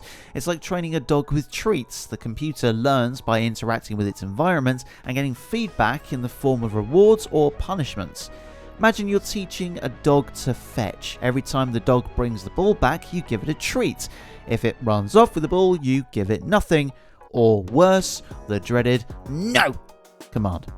Over time, the dog learns that bringing the ball back gets its treats, so it starts fetching like a pro, but not in my case, my dogs are evil. In reinforcement learning, the computer learns to perform basic tasks by maximizing its rewards. And that was Tangent Corner. Right now, the present and possibly the scariest news I'm about to tell you in this episode. AI is everywhere. Seriously, it's like glitter, impossible to avoid and gets everywhere, even in your pants. From self-driving cars to smart home devices that turn off your lights, lock your doors, and probably judge your taste in music, AI is working behind the scenes, making things faster, smarter, and sometimes creepier. Thanks Facebook ads for reminding me that I was thinking about buying energy supplements. But AI isn't just about convenience. It's making huge strides in healthcare with algorithms that can diagnose diseases from medical images faster and sometimes more accurate than doctors. Although I've never heard a robot Charlie Bucket shout, "I am a surgeon!" If you know that reference, well done. I owe you a chocolate bar. And let's not forget about the chatbots. They're here to help, or at least pretend to, until you get frustrated enough to scream, "Manager!" Now let's look into the crystal ball and talk about the future of AI. Spoiler alert, it's going to get wild. Think more automation, smarter everything, and yes, probably more creepy targeted ads. Experts predict that AI will revolutionize industries we haven't even thought about yet. Like my new business venture, edible makeup. Includes ice cream blush, pop rock lip balm, and chocolate chip mascara. Look as delicious as you taste. Imagine AI chefs creating perfect meals based on your dietary needs, AI lawyers who can read through legal documents faster than a speeding bullet, and AI teachers who can give personalized lessons to every student. Sounds cool, right? But it also raises some big questions, like what happens to all the jobs these AIs will take over, and who's responsible when an AI makes a mistake? These are the kind of questions that keep me up at night. I've got to stop drinking caffeine at 10 p.m. Alright then, it's time for the Q&A section, my favourite part of the show because it means I get to answer your burning questions. Right, let's log into our emails and see what comes up. 700 spam emails. Delete. Right, where are the questions document? Here it is. Question number 1. Can AI ever become truly sentient? The big one. Right, short answer, not yet. Long answer, maybe one day. But we're not there. Right now, AI can mimic human behaviors and perform specific tasks well, but it doesn't have self-awareness or emotions. Unless, of course, you've been reading the news recently that some scientists have figured out that part. But the faces look like uncooked salami. So, no need to worry about a Terminator-style uprising. At least for now. But when it happens, you all know what you need to do. And question 2, is AI going to take over my job? Well, I'm sorry to say, it depends on your job. AI is great at repetitive tasks and analysing data, so accountants beware. But there are many things AI can't do, like show genuine empathy, create art from scratch, or host a comedy podcast. At least I hope not. So the key is to adapt and learn how to work alongside AI, making the most of what it can do without letting it steal your thunder. And that's it for this episode. We managed to get through it without an uprising. Did you spot all the AI lines? Remember, I'll reveal the answers in the bonus episode next week, so be sure to follow or subscribe to not miss it. In the meantime, you can follow me on Facebook, Twitter, Instagram, TikTok, wherever you may find me, at Ross Hoare. That's Ross and Hoare. Why not send me suggestions of things to Idioptsplain on the platforms, or contact me at rosshoare.com. I'll be announcing the next episode's topic on the socials and in the bonus podcast next week. Once announced, I will want your questions and you could be featured in the episode. The music of this podcast was borrowed, from Incompetech and Stream Beats. The Incompetech track is called Werq, spelt W-E-R-Q, just to mess with your brain. This is an independent podcast created by myself, so thank you for supporting small creators. If you enjoyed this, make sure you send that letter to the big radio companies. Haven't had a response back yet, but any day now, any day. If you live somewhere that's a decent time to wake up early, then why not listen to the Radio Folkestone Breakfast Show with me, Ross Hoare, every weekday and Saturday morning from 7 a.m. UK time. You can also check out how to listen, various other things as well, including visiting the What's On guide, checking out the 24/7 schedule, and getting involved with groups at radiofolkstone.com.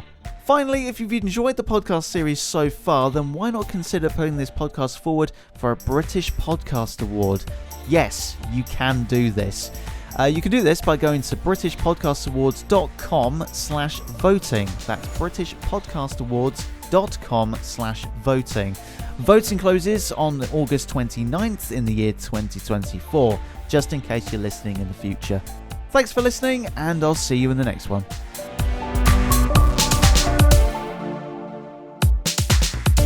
Hello and welcome to this Idioptsplaining bonus episode, and this week it is jam-packed. Not only are we going to be taking a look at the answers to our AI quiz, but also I've got some funny stories of AI gaffes. So sit back, relax and enjoy. Alright then, let's start with the funniest and most shocking AI fails of all time. This list actually came from lovetheidea.co.uk. I'll put the stuff in the description of the podcast. And yeah, these are pretty ridiculous stories, I'm not gonna lie. So first up is Alexa. Now, I'm sorry if I have just accidentally turned the Alexa on, but this one needs a kind of a look at here. So, Alexa starts a party. The neighbours call the police. I feel like, yeah, this one is going to be haunting some people, I reckon. So, one device partied so hard that the police showed up. This was a resident from Hamburg in Germany who was out one night, and the Alexa randomly began playing loud music at 20 to 2 in the morning. After knocking on the door, and of course the resident was not in, the neighbours called the police and shut down the party. When the cops arrived, they broke down the front door, unplugged the Alexa, and then installed a new lock. I'm assuming this is outside of his awareness. I'm pretty sure it was, actually. He arrived home later that night, only to find his key didn't work anymore. He had to go to the police station, get new keys, and apparently it was a very expensive locksmithing bill. So, yeah, that one's gonna trigger some stuff. Another trigger is Alexa apparently purchasing doll houses. Here's your second story. The Alexa accidentally ordered a $170 dollhouse after a 6-year-old girl said about the products. And apparently cookies were also on this as well. After receiving the confirmation, her mother, Megan, immediately figured out what happened, and she donated the doll's house to a local hospital and added parental controls to the Alexa. But the story went on the news as well during the morning show. And Jim Patton, the news anchor, said, "I love the little girl saying, 'Alexa, order me a dollhouse.'" Next up, a robot passport checker, which I had no idea these existed, but we live in that world now. It rejected an Asian man's application because eyes are closed. Now, there are a couple of other stories on this where the facial recognition software just doesn't add up, or the software being accidentally racist. I'm not going to go through the massive amount of details because I want to keep this podcast PG-13. But essentially, the passport couldn't be validated. And it rejected the photo, and he had to contact the department in order to speak to a human. So, but it's out of the norm though. 20% of passport photos submitted are rejected due to software errors, according to a spokesperson for the department.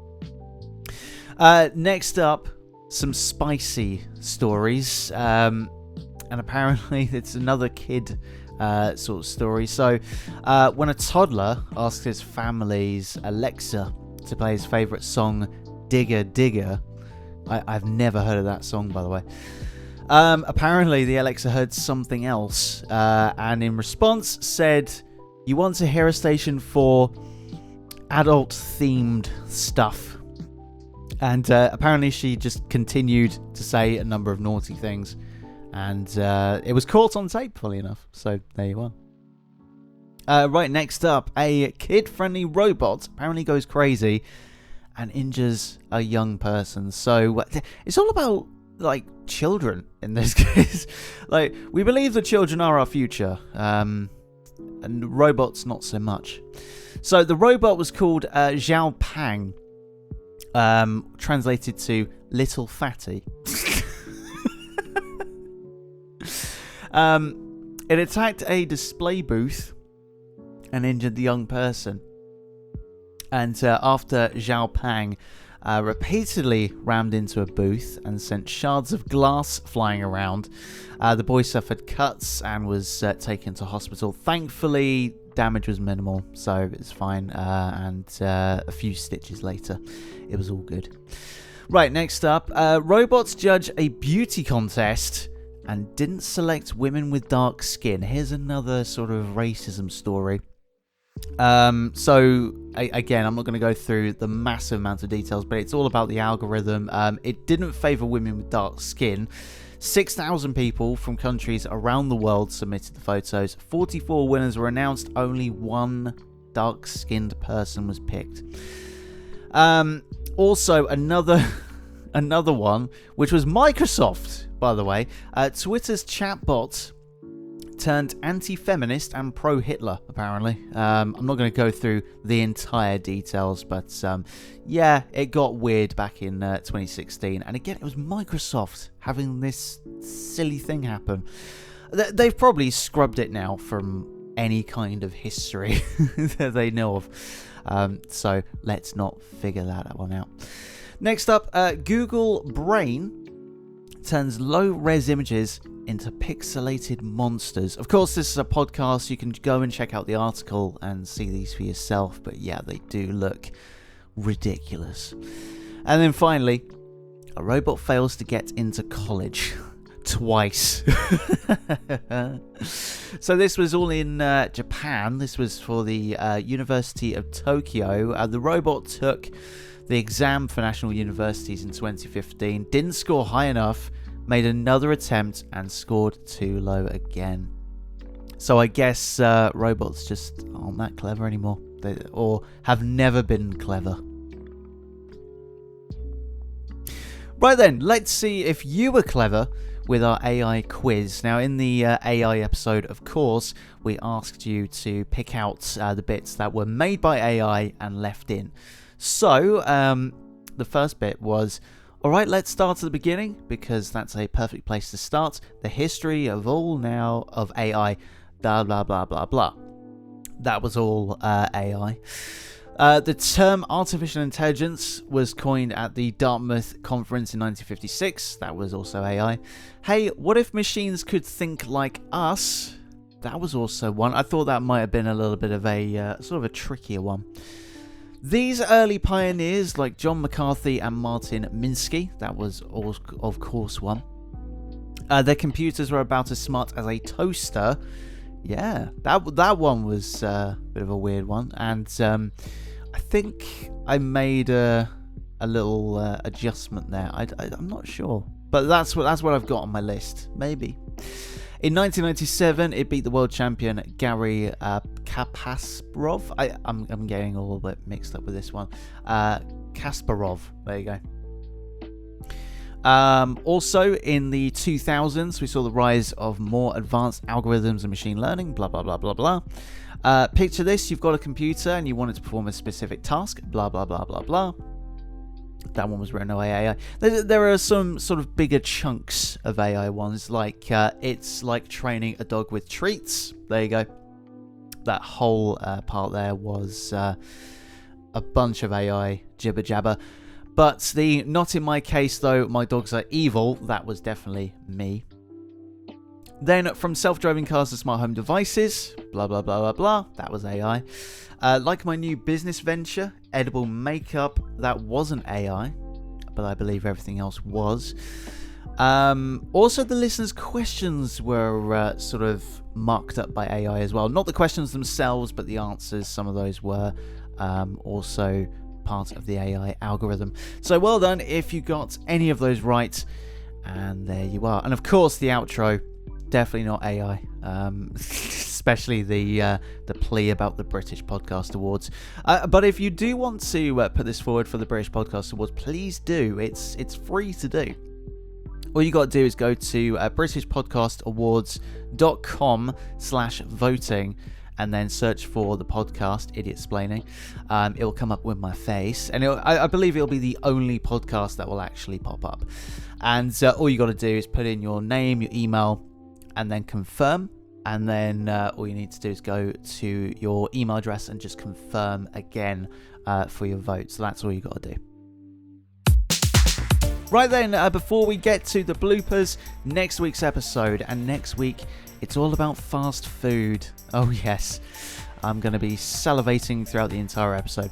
So if you've got your questions, line them up please. rosshaw.com/contact. Send me a message over on there. Also Facebook, Twitter, Instagram, TikTok. You can find me absolutely everywhere at Ross Haw. That's Ross and Hoare. So we'll be back next week, and for now, it's time for the bloopers. The term artificial intelligence was coined at the Dartmouth conference in 1956. Imagine a bunch of science. The term artificial intelligence was coined at the Dartmouth conference in Fast forward a few decades and AI started to get a little less toastier, and did you know there is a chess-playing computer called Deep Blue? Well, in 1997 it beat the world champion Garry Kasparov. Picture this, you've got a computer and you want it to perform a specific task, like recognizing pictures of cats. Now, you could try to write a bunch of rules, like cats have priority ears. Priority ears? What? Instead, with machine learning, you feed the computer its latest cereal. A bunch of examples. Flavors include a variety. Machine learning can be broken down into three main types: supervised, unsupervised, and reinforcement. Supervised and unsupervised are pretty much self-explanatory. Supervised is when I mentioned earlier. From self-driving cars to smart home devices that turn off your lights, lock your doors, and probably judge you but taste the blood.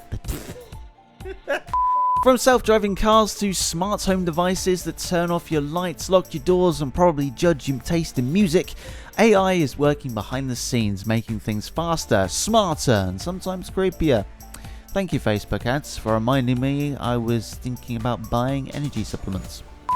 Imagine AI chiefs perfectly needing to do that line again. It's not chiefs, it's chefs.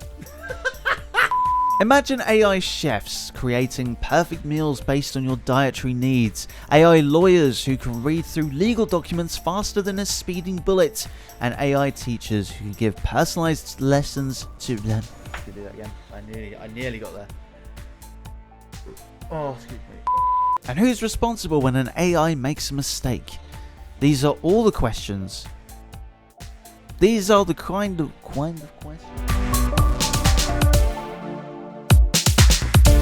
Hello and welcome to Idioptsplaining, the podcast where we deep dive into topics with all the curiosity and none of the expertise.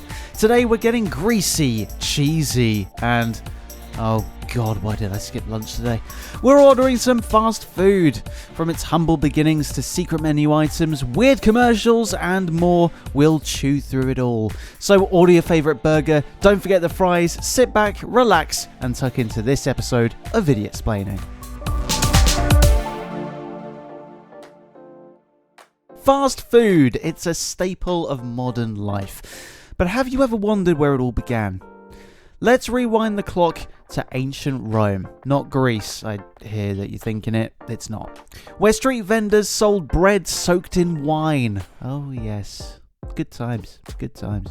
This was one of the earliest forms of ready-to-eat food available to the public. Fast forward quite a few centuries and we see the rise of the modern fast food industry in the early 20th century. It all started with the American restaurant White Castle in 1921. They offered small, affordable burgers that changed the game by making dining out accessible to the masses. The founders focused on cleanliness and uniformity, setting a new standard for the industry. Then the overlords of fast food and clown makeup, McDonald's, arrived in the 1940s with their revolutionary speedy service system. This system introduced the assembly line to food preparation, ensuring quick service and consistent quality. The founders, Richard and Maurice McDonald, streamlined their kitchen operations to serve more customers faster than ever before. This innovation didn't just improve efficiency, it fundamentally changed how food was prepared and served in America. McDonald's became the blueprint for countless other fast food chains. From there, it was a fast food explosion with Whoppers like Burger King, Wendy's, and KFC joining the fray. Each of these brands brought something unique to the table. Burger King with its flame-broiled burgers, Wendy's with its fresh, never-frozen beef, and KFC with no beef, but instead with its secret blend of 11 herbs and spices covering chicken. And I'm about to ruin one of those herbs and spices for you. It's salt. The 1950s and 60s were a golden era for fast food expansion, with these chains spreading across the US and eventually the globe. The convenience and affordability of fast food resonated with the fast-paced lifestyle of the post-war era. Bear in mind this script is probably reflecting on the prices before intense amounts of inflation and tourist prices. Seriously, I went to London Victoria recently and paid £9 for a double Big Mac meal. Could have gotten a wrap for a third of the price. As fast food chains grew, so did their influence on global culture. The iconic golden arches of McDonald's became a symbol recognized worldwide. I promise you, this episode is not sponsored by McDonald's. Fast food restaurants adapted to local tastes while maintaining their core offerings, leading to a fusion of American and international culinary traditions. Today, fast food is a global phenomenon, with countless variations and local twists, but its roots remain firmly planted in the innovations of the early 20th century. Now let's talk about what matters, the food. Fast food menus are full of classic items like the Big Mac, Whopper, and buckets of chicken like we mentioned earlier. These items have become staple in the diet of many people around the world, offering a quick and predictable meal option. Did you know that from the 1970s, a bucket of chicken was common to have for Christmas time in Japan? Each of these iconic dishes has its own story and unique taste profiles that keep customers coming back for decades. Pretty sure one of them is MSG. For instance, the Big Mac's special sauce is a closely guarded secret that adds to its mystique and appeal. Don't listen to any chef who just says it's Thousand Island dressing. But did you know about the secret menus? Oh yeah, many chains have secret items that aren't advertised but can be ordered if you know the lingo. These secret menus are a way for loyal customers to experience something unique and off-menu. At McDonald's, you can ask for a land, sea and air burger, which is basically all of their meats into one burger. This monstrous creation is a testament to the creativity of fast food fans and the willingness of some locations to accommodate special requests, as long as you like the Filet-O-Fish. In-N-Out is famous for its not-so-secret animal-style fries, smothered in cheese, grilled onions and special sauce. This option is part of their not-so-secret menu that also includes items like the protein-style burger, which replaces the bun with lettuce for a low-carb option. Pretty sure you can't call that a burger. These secret or unofficial menu items often develop a cult following, creating a sense of community amongst fast food enthusiasts. Sharing their secrets online has only fueled their popularity, with many customers eager to try out these hidden gems. Let's not forget Starbucks. Apparently they've got a secret menu as well. You can get creative with Frappuccino flavors like cotton candy or butterbeer. The customization options at Starbucks are seemingly endless, allowing customers to invent new drinks that suit their tastes. These secret menu items often gain popularity through social media, where fans share their favorite concoctions.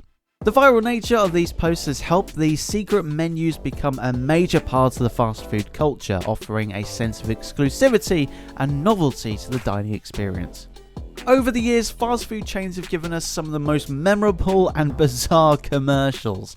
Who can forget the Burger King advert featuring the creepy king sneaking into people's houses with a Whopper? This campaign, was known as Wake Up with the King, was designed to be unsettling yet humorous. And it certainly left an impression. I mean, the idea was to create a character that was instantly recognizable and would stick into the viewer's minds, even if it was slightly creepy. Especially if you played the Burger King stealth game Sneak King on the Xbox 360. And in 1984, Wendy's did a commercial with the iconic "Where's the beef" catchphrase. This ad became a cultural phenomenon, with the catchphrase quickly entering the public. The commercial featured a small elderly woman named Clara Pella, who demanded to know where the beef was in her competitor's burger.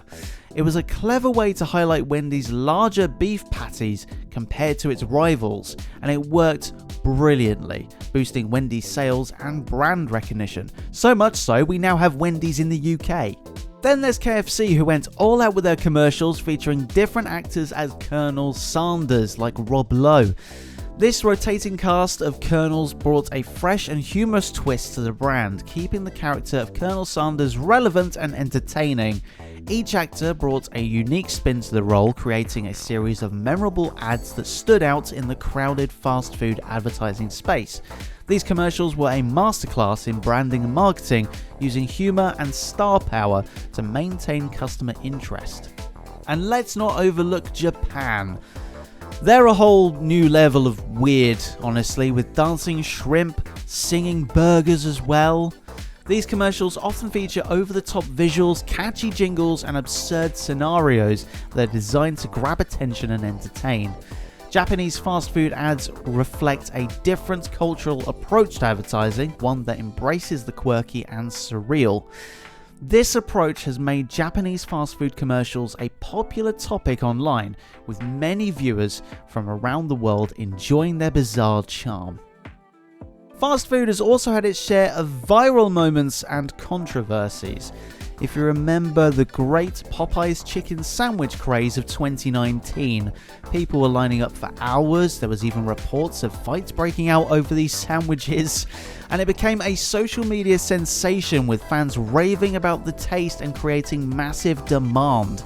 Popeyes' social media team capitalized on this with witty posts, engaging content, and more, turning the sandwich into a cultural phenomenon. It was a textbook example of how social media can drive consumer frenzy, and now you don't need that social media course. Just look up Popeyes from 2019. On the controversial side, we've seen lawsuits over misleading ads, like the infamous foot-long sub from Subway that wasn't actually quite a foot long. Customers felt deceived and filed lawsuits claiming false advertising, which led to a lot of negative publicity for Subway. The controversy highlighted the importance of accuracy in advertising and how easily consumer trust can be damaged. Subway responded by committing to better measurement practices, but the incident remains a notable example of how small discrepancies can lead to significant backlash. Don't get me started about the pink slime controversy that hit McDonald's in the early 2010s. They had to address this. They had to publicly address the use of beef trimmings in their burgers. The term pink slime actually refers to the lean, finely textured beef, a product made from beef trimmings treated with ammonia to kill bacteria. The controversy arose when images and descriptions of the product went viral. This controversy arose when images and descriptions of the product went viral, leading to public outrage and health concerns. They even had to launch a major PR campaign to reassure customers about the quality and safety of their food, eventually discontinuing it.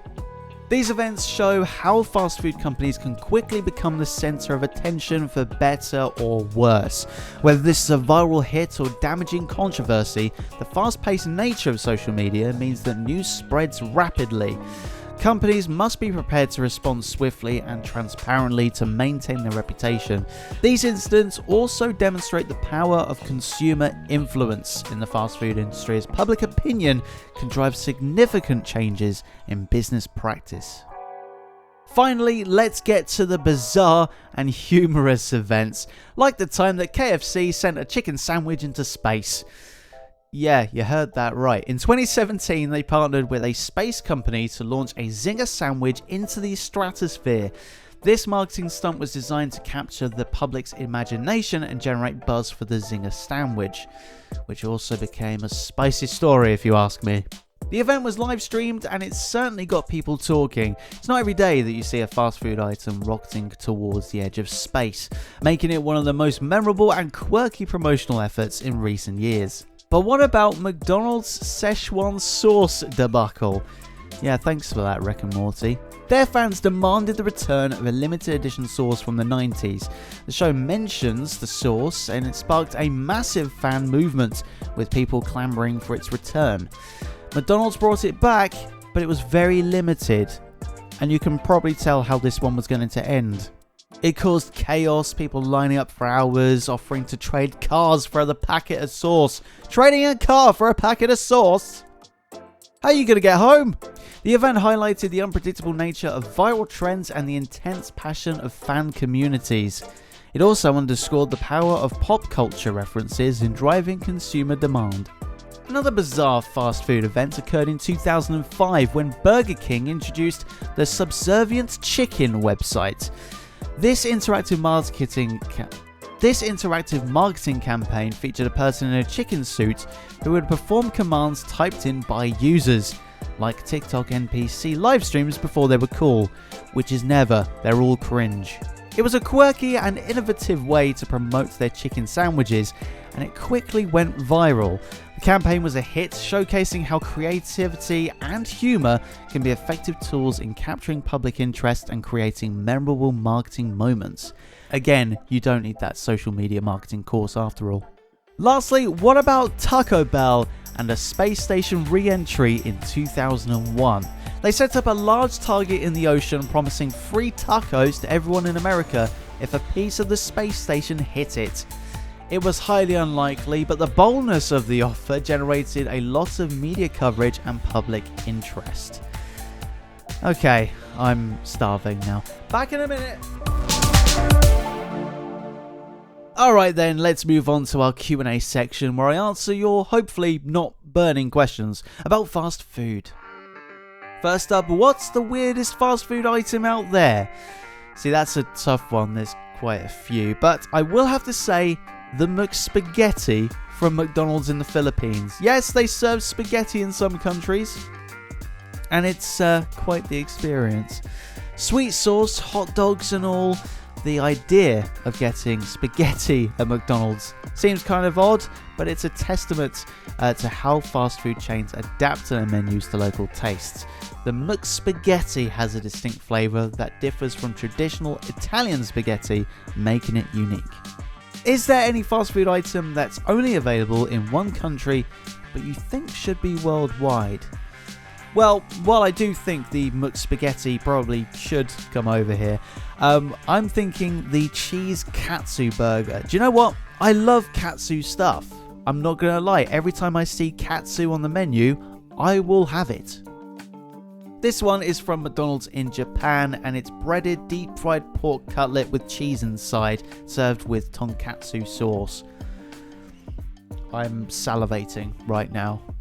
Finally, why do you think fast food is so popular despite being unhealthy? Well, it's convenient, somewhat affordable and consistent. Plus, it's designed to taste good with the right amount of salt, MSG, fat, sugar, the whole lot. It's quick comfort food in a busy world. Despite health concerns, the allure of fast food lies in its ability to provide immediate satisfaction.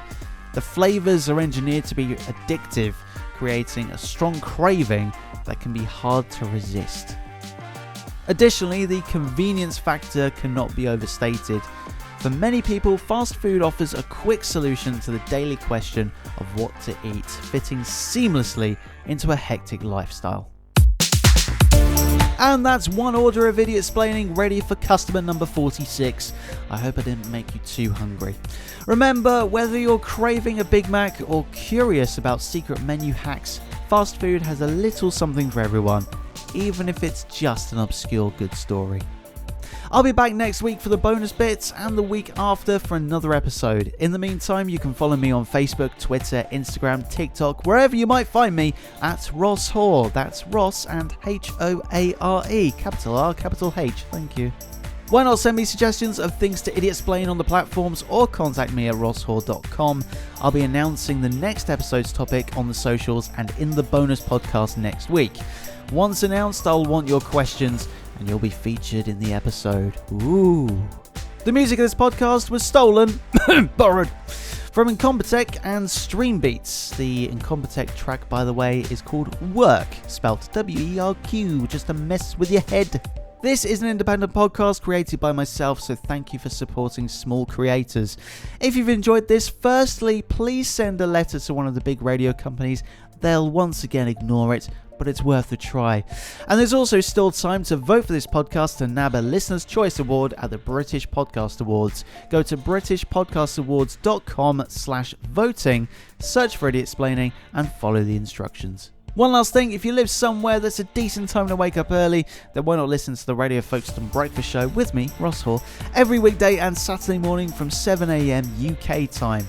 You can check out how to listen, various other things, including visiting the What's On guide, checking out the 24/7 schedule, and getting involved with groups at radiofolkstone.com. Thanks for listening to this episode of Idioptsplaining. If you liked it, be sure to follow or subscribe so you get the next one when it becomes available, and I'll see you then.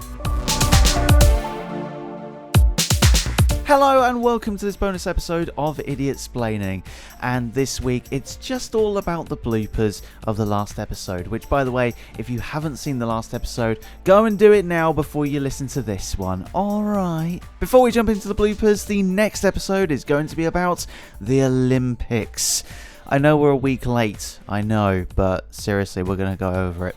If you've got any questions about the Olympics, all you need to do is send them over to Ross Hoare over on my Facebook, Twitter, Instagram, anything you want. All the links are down below. Also, you can go to rosshoare.com. And there's plenty more links over in the description as well, including how you can vote for this podcast as a British Podcast Award, Listener's Choice Award, Listener Choice winner. Everything you need to know is down below. Thank you very much. I will see you next week. And for now, bloopers. Fast food. It's a staple of modern life. But have you ever wondered where it all began? Let's rewind the clock to ancient Rome. Not Greece. I hear that you're thinking it. It's not. Where street vendors sold bread soaked in wine. Oh yes. Good times. Good times. This one was one of the earliest for... It all started with the American restaurant White Castle in 1921. They offered small, affordable burgers that changed the game by making dining out accessible to the masses. The founders focused on cleanliness and uniformity. Then the overlords of fast food and clown makeup, McDonald's, arrived in the 1940s with their revolutionary speedy service system. This system introduced the assembly line to food preparation, ensuring quick service and consistent quality. This innovation didn't just improve efficiency, it fundamentally changed how food was prepared. This innovation didn't just improve efficiency? But did you know about the secret menus? I'm about to ruin some secret stuff. Oh yeah, many chains have secret items that aren't advertised but can be ordered. You know, if... The monstrous creation is a testament to the creativity of fast food fans and the willingness of some locations to accommodate special requests, as long as you like the fish fillet. As long as you like the fish fillet. What's the fish? These secrets or unofficial menu items also develop a cult following. This led to public outrage and health concerns, and they had to launch a major PR campaign to ensure that customers about the quality. The event was live streamed, and it certainly got people talking. It's not every day you see a fast food item rocketing towards the edge of space, making it one of the most memorable and quirky promotions efforts in recent years? Yeah. Finally, let's not forget Taco Bell in 2001 with the space station. Taco Bell set up a large target in the ocean, promising free tacos to everyone in America if a piece of the space station hit it. While it was highly unlikely, the boldness of the offer generated a lot of media coverage and public interest. It was a perfect example of how outlandish ideas could create a buzz and I can't do this one.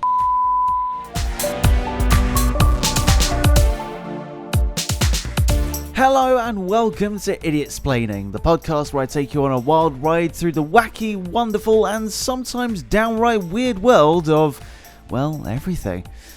Today we're diving into the greatest show on earth, the Olympics. Whether you're a sports fan, a history buff, or someone who just enjoys a good laugh, then this episode's for you. So lace up those metaphorical running shoes and let's Idioptsplain the Olympics.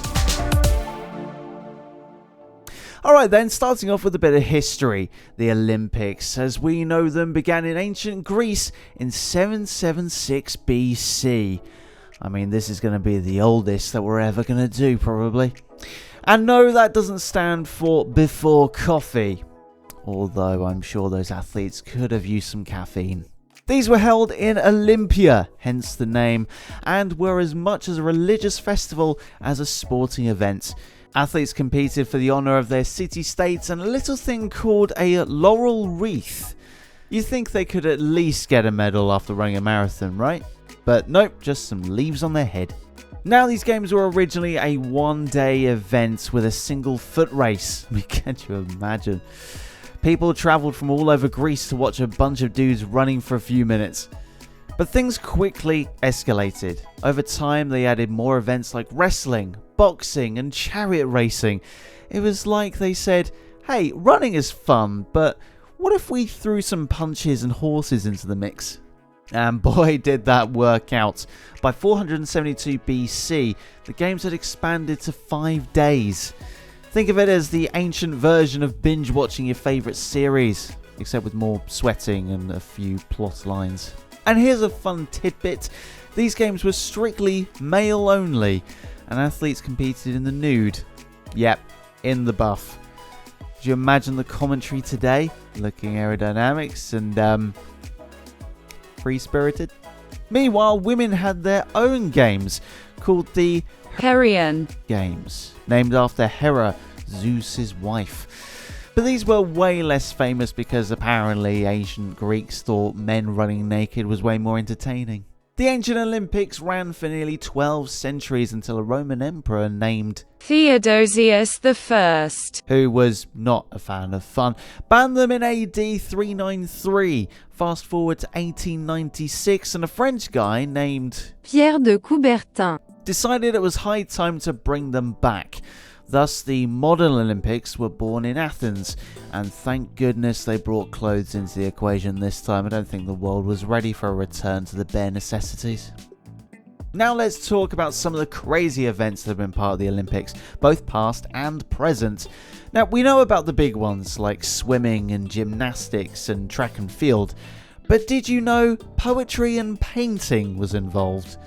That's right, from 1912 to 1948, the Olympics awarded medals for arts like literature, music, painting and sculpture. Can you imagine getting a gold for writing a haiku? 5 syllables here, 7 there, I win gold. Call me poet champ. Then there were the tug-of-war competitions. These events were part of the Olympics from the 1900s to 1920 and was exactly like it sounded. 2 teams pulled on opposite ends of a rope until one team dragged the other across a line. Simple, yet incredibly tense. Could you picture modern athletes like Usain Bolt or Michael Phelps competing in tug-of-war? That's a crossover event I'd pay to see. And who could forget the bizarre event of live pigeon shooting in the 1900s Paris Games? Participants competed to see who could shoot the most pigeons. Unsurprisingly, this event didn't last very long. They were replaced by the more humane clay pigeon shooting because, you know, clay pigeons don't poop on your car. In the present day, we have some equally fascinating and odd events. Take the sport of race walking, for example. It's like running, but the rule that one foot must be in contact with the ground at all times. It's surprisingly difficult and often results in some hilarious wobbly strides. And then there's trampolining, an Olympic event where athletes bounce on a trampoline and perform gravity-defying flips and twists. I'd say it's the closest we'll get to Olympic level bed jumping. Of course, if you don't already know by the way I speak, I'm British, so of course I need to go over our history in the Olympics. Apologies if you live elsewhere, this might take a couple minutes. Great Britain has a rich history in the Olympic Games, consistently ranking among the top nations in terms of medal count. The country's Olympic journey began in 1896 at the first modern games in Athens, when they won 2 gold medals. Since then, Great Britain has participated in every Summer Olympics, except for the one in 1980 with the Moscow Games. They were boycotted that year. Over the years, though, British athletes have excelled in various disciplines, securing their place as one of the more dominant forces in the Olympics. The nation's athletes have particularly shined in sports such as rowing, cycling, athletics and sailing. One of the more noticeable periods in Great Britain's Olympic history was the 2012 London Games. Of course, the host nation, Team GB, delivered a spectacular performance, finishing 3rd in the medal table. 65 medals, including 29 gold. The achievement, however, did mark their best performance in over a century, second only to the 1908 London Games, where they topped the medal table. The success of the 2012 Games was attributed to significant investment in sports and athlete development, as well as the home advantage that spurred British athletes to new heights. In more recent times, Great Britain's success has continued, particularly in the 2016 Rio de Janeiro Olympics. Team GB's finished 2nd in the medal table, an unprecedented achievement for the nation in a non-home games. Secured 67 medals, including 27 golds, showcasing the depth and breadth of British talent. Key contributors to this success were athletes like Mo Farah in distance running, the cycling team led by Sir Bradley Wiggins and Laura Trott, and the gymnastics team, which saw standout performances from Max Whitlock. The 2020 Tokyo Olympics were held in 2021, thanks COVID, further cemented Great Britain's status as an Olympic powerhouse. Despite the challenges posed by the global pandemic, Team GB matched their medal tally from the 2012 Olympics, winning 65 medals and finishing 4th. The consistency over multiple Olympic cycles highlights the effectiveness of the UK's long-term sports strategy and the dedication of its athletes. With each Olympic year, Great Britain continues to build on its storied legacy, inspiring future generations of athletes to aim for the highest honours on the world stage, just not first.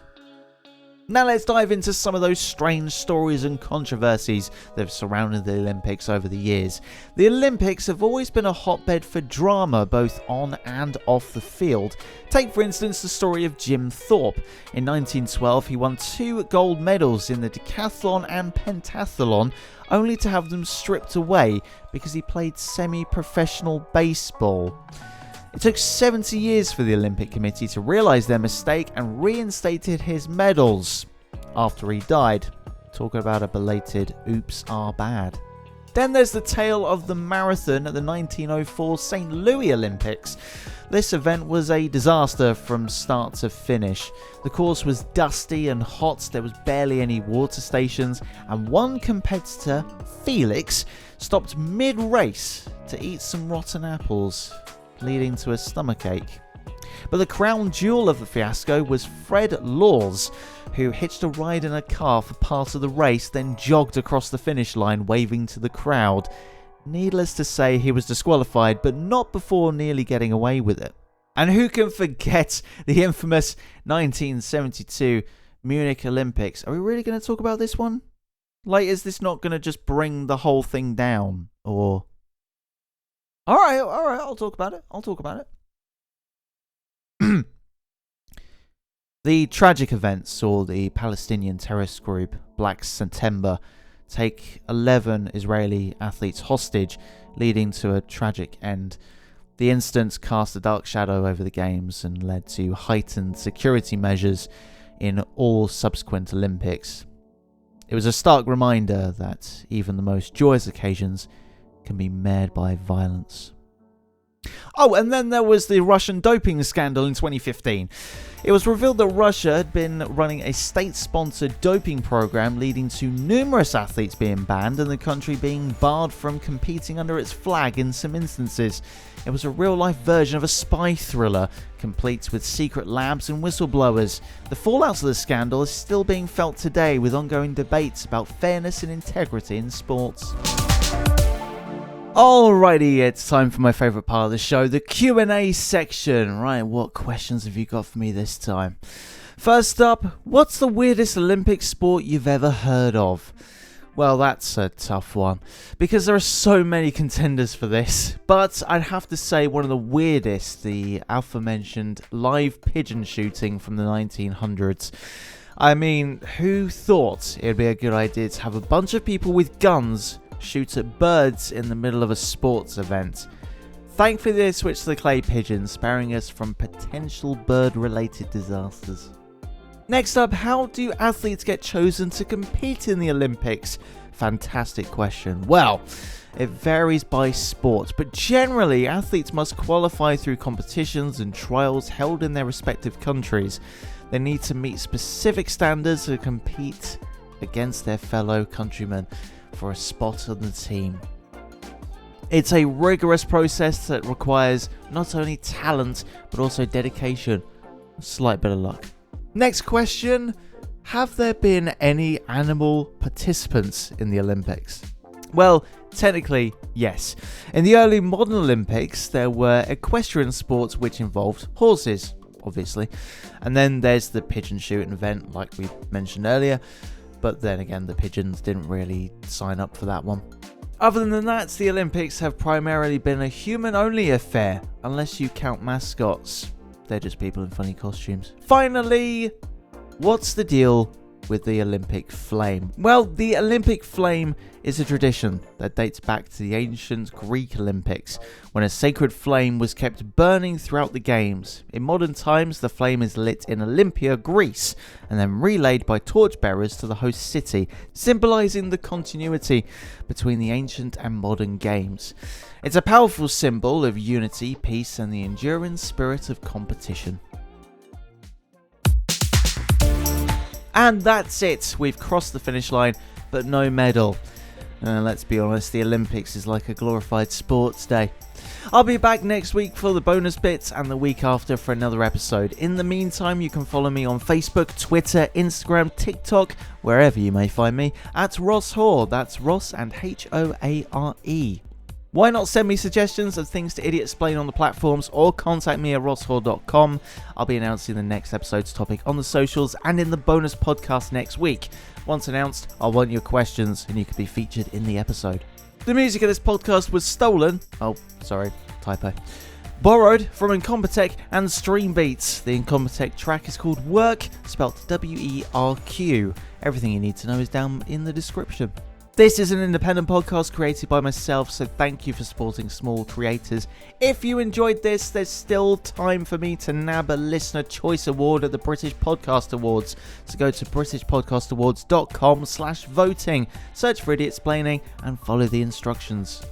One last thing, if you live somewhere that's a decent time to wake up early, then why not listen to the Radio Focused and Breakfast Show with me, Ross Hoare, every weekday and Saturday morning from 7 a.m. UK time. You can check out how to listen and various other things, including visiting the What's On guide, checking out the 24/7 schedule, and getting involved with groups at radiofolkston.com. Thanks for listening to this episode. If you liked it, be sure to follow or subscribe so you get the next episode when it becomes available. And I'll see you next time. Hello and welcome to this Idioptsplaining bonus episode, the equivalent of finding a bourbon at the bottom of your tea. And of course, this episode is going to give you all the bloopers from last week's episode, so if you haven't listened to the last episode, you might want to go and do that before you listen to this one. Right, a couple of things on the agenda before we get to the bloopers. Now, of course, you can still vote for us on the British Podcast Awards. All you need to do is go to the link in the description of this podcast and type in Idioptsplaining. Put in all your details and then confirm your vote. And you can do that before the 29th of August. And it's time to tell you the theme of next week's episode, which is actually going to be slightly different. It's not going to be a regular episode. Oh no. It's going to be our first ever Omnibus. Think of it as not just a break from the regular sort of episodes that we do, because believe me, I need a break. Just a little bit. But also, it's a chance for you to listen to every single episode in one go. So episodes 1 through 6 plus its bloopers and bonus content will be available in one handy podcast that's going to be, 8 to 10 times longer than it usually is? But don't worry, there's a good reason for this and I will explain more in a couple of weeks. For now though, enjoy the bloopers of the Olympics episode. These were held in Olympia, hence the name, and were as much as a religious festival as a sporting event. Athletes competed for the honour of their city-states and a little thing called a Meanwhile, women had their own games called the Heratian Games, named after Hera, Zeus's wife. But these were way less famous, and in the present day we have Great Britain has a rich history in the Olympic Games.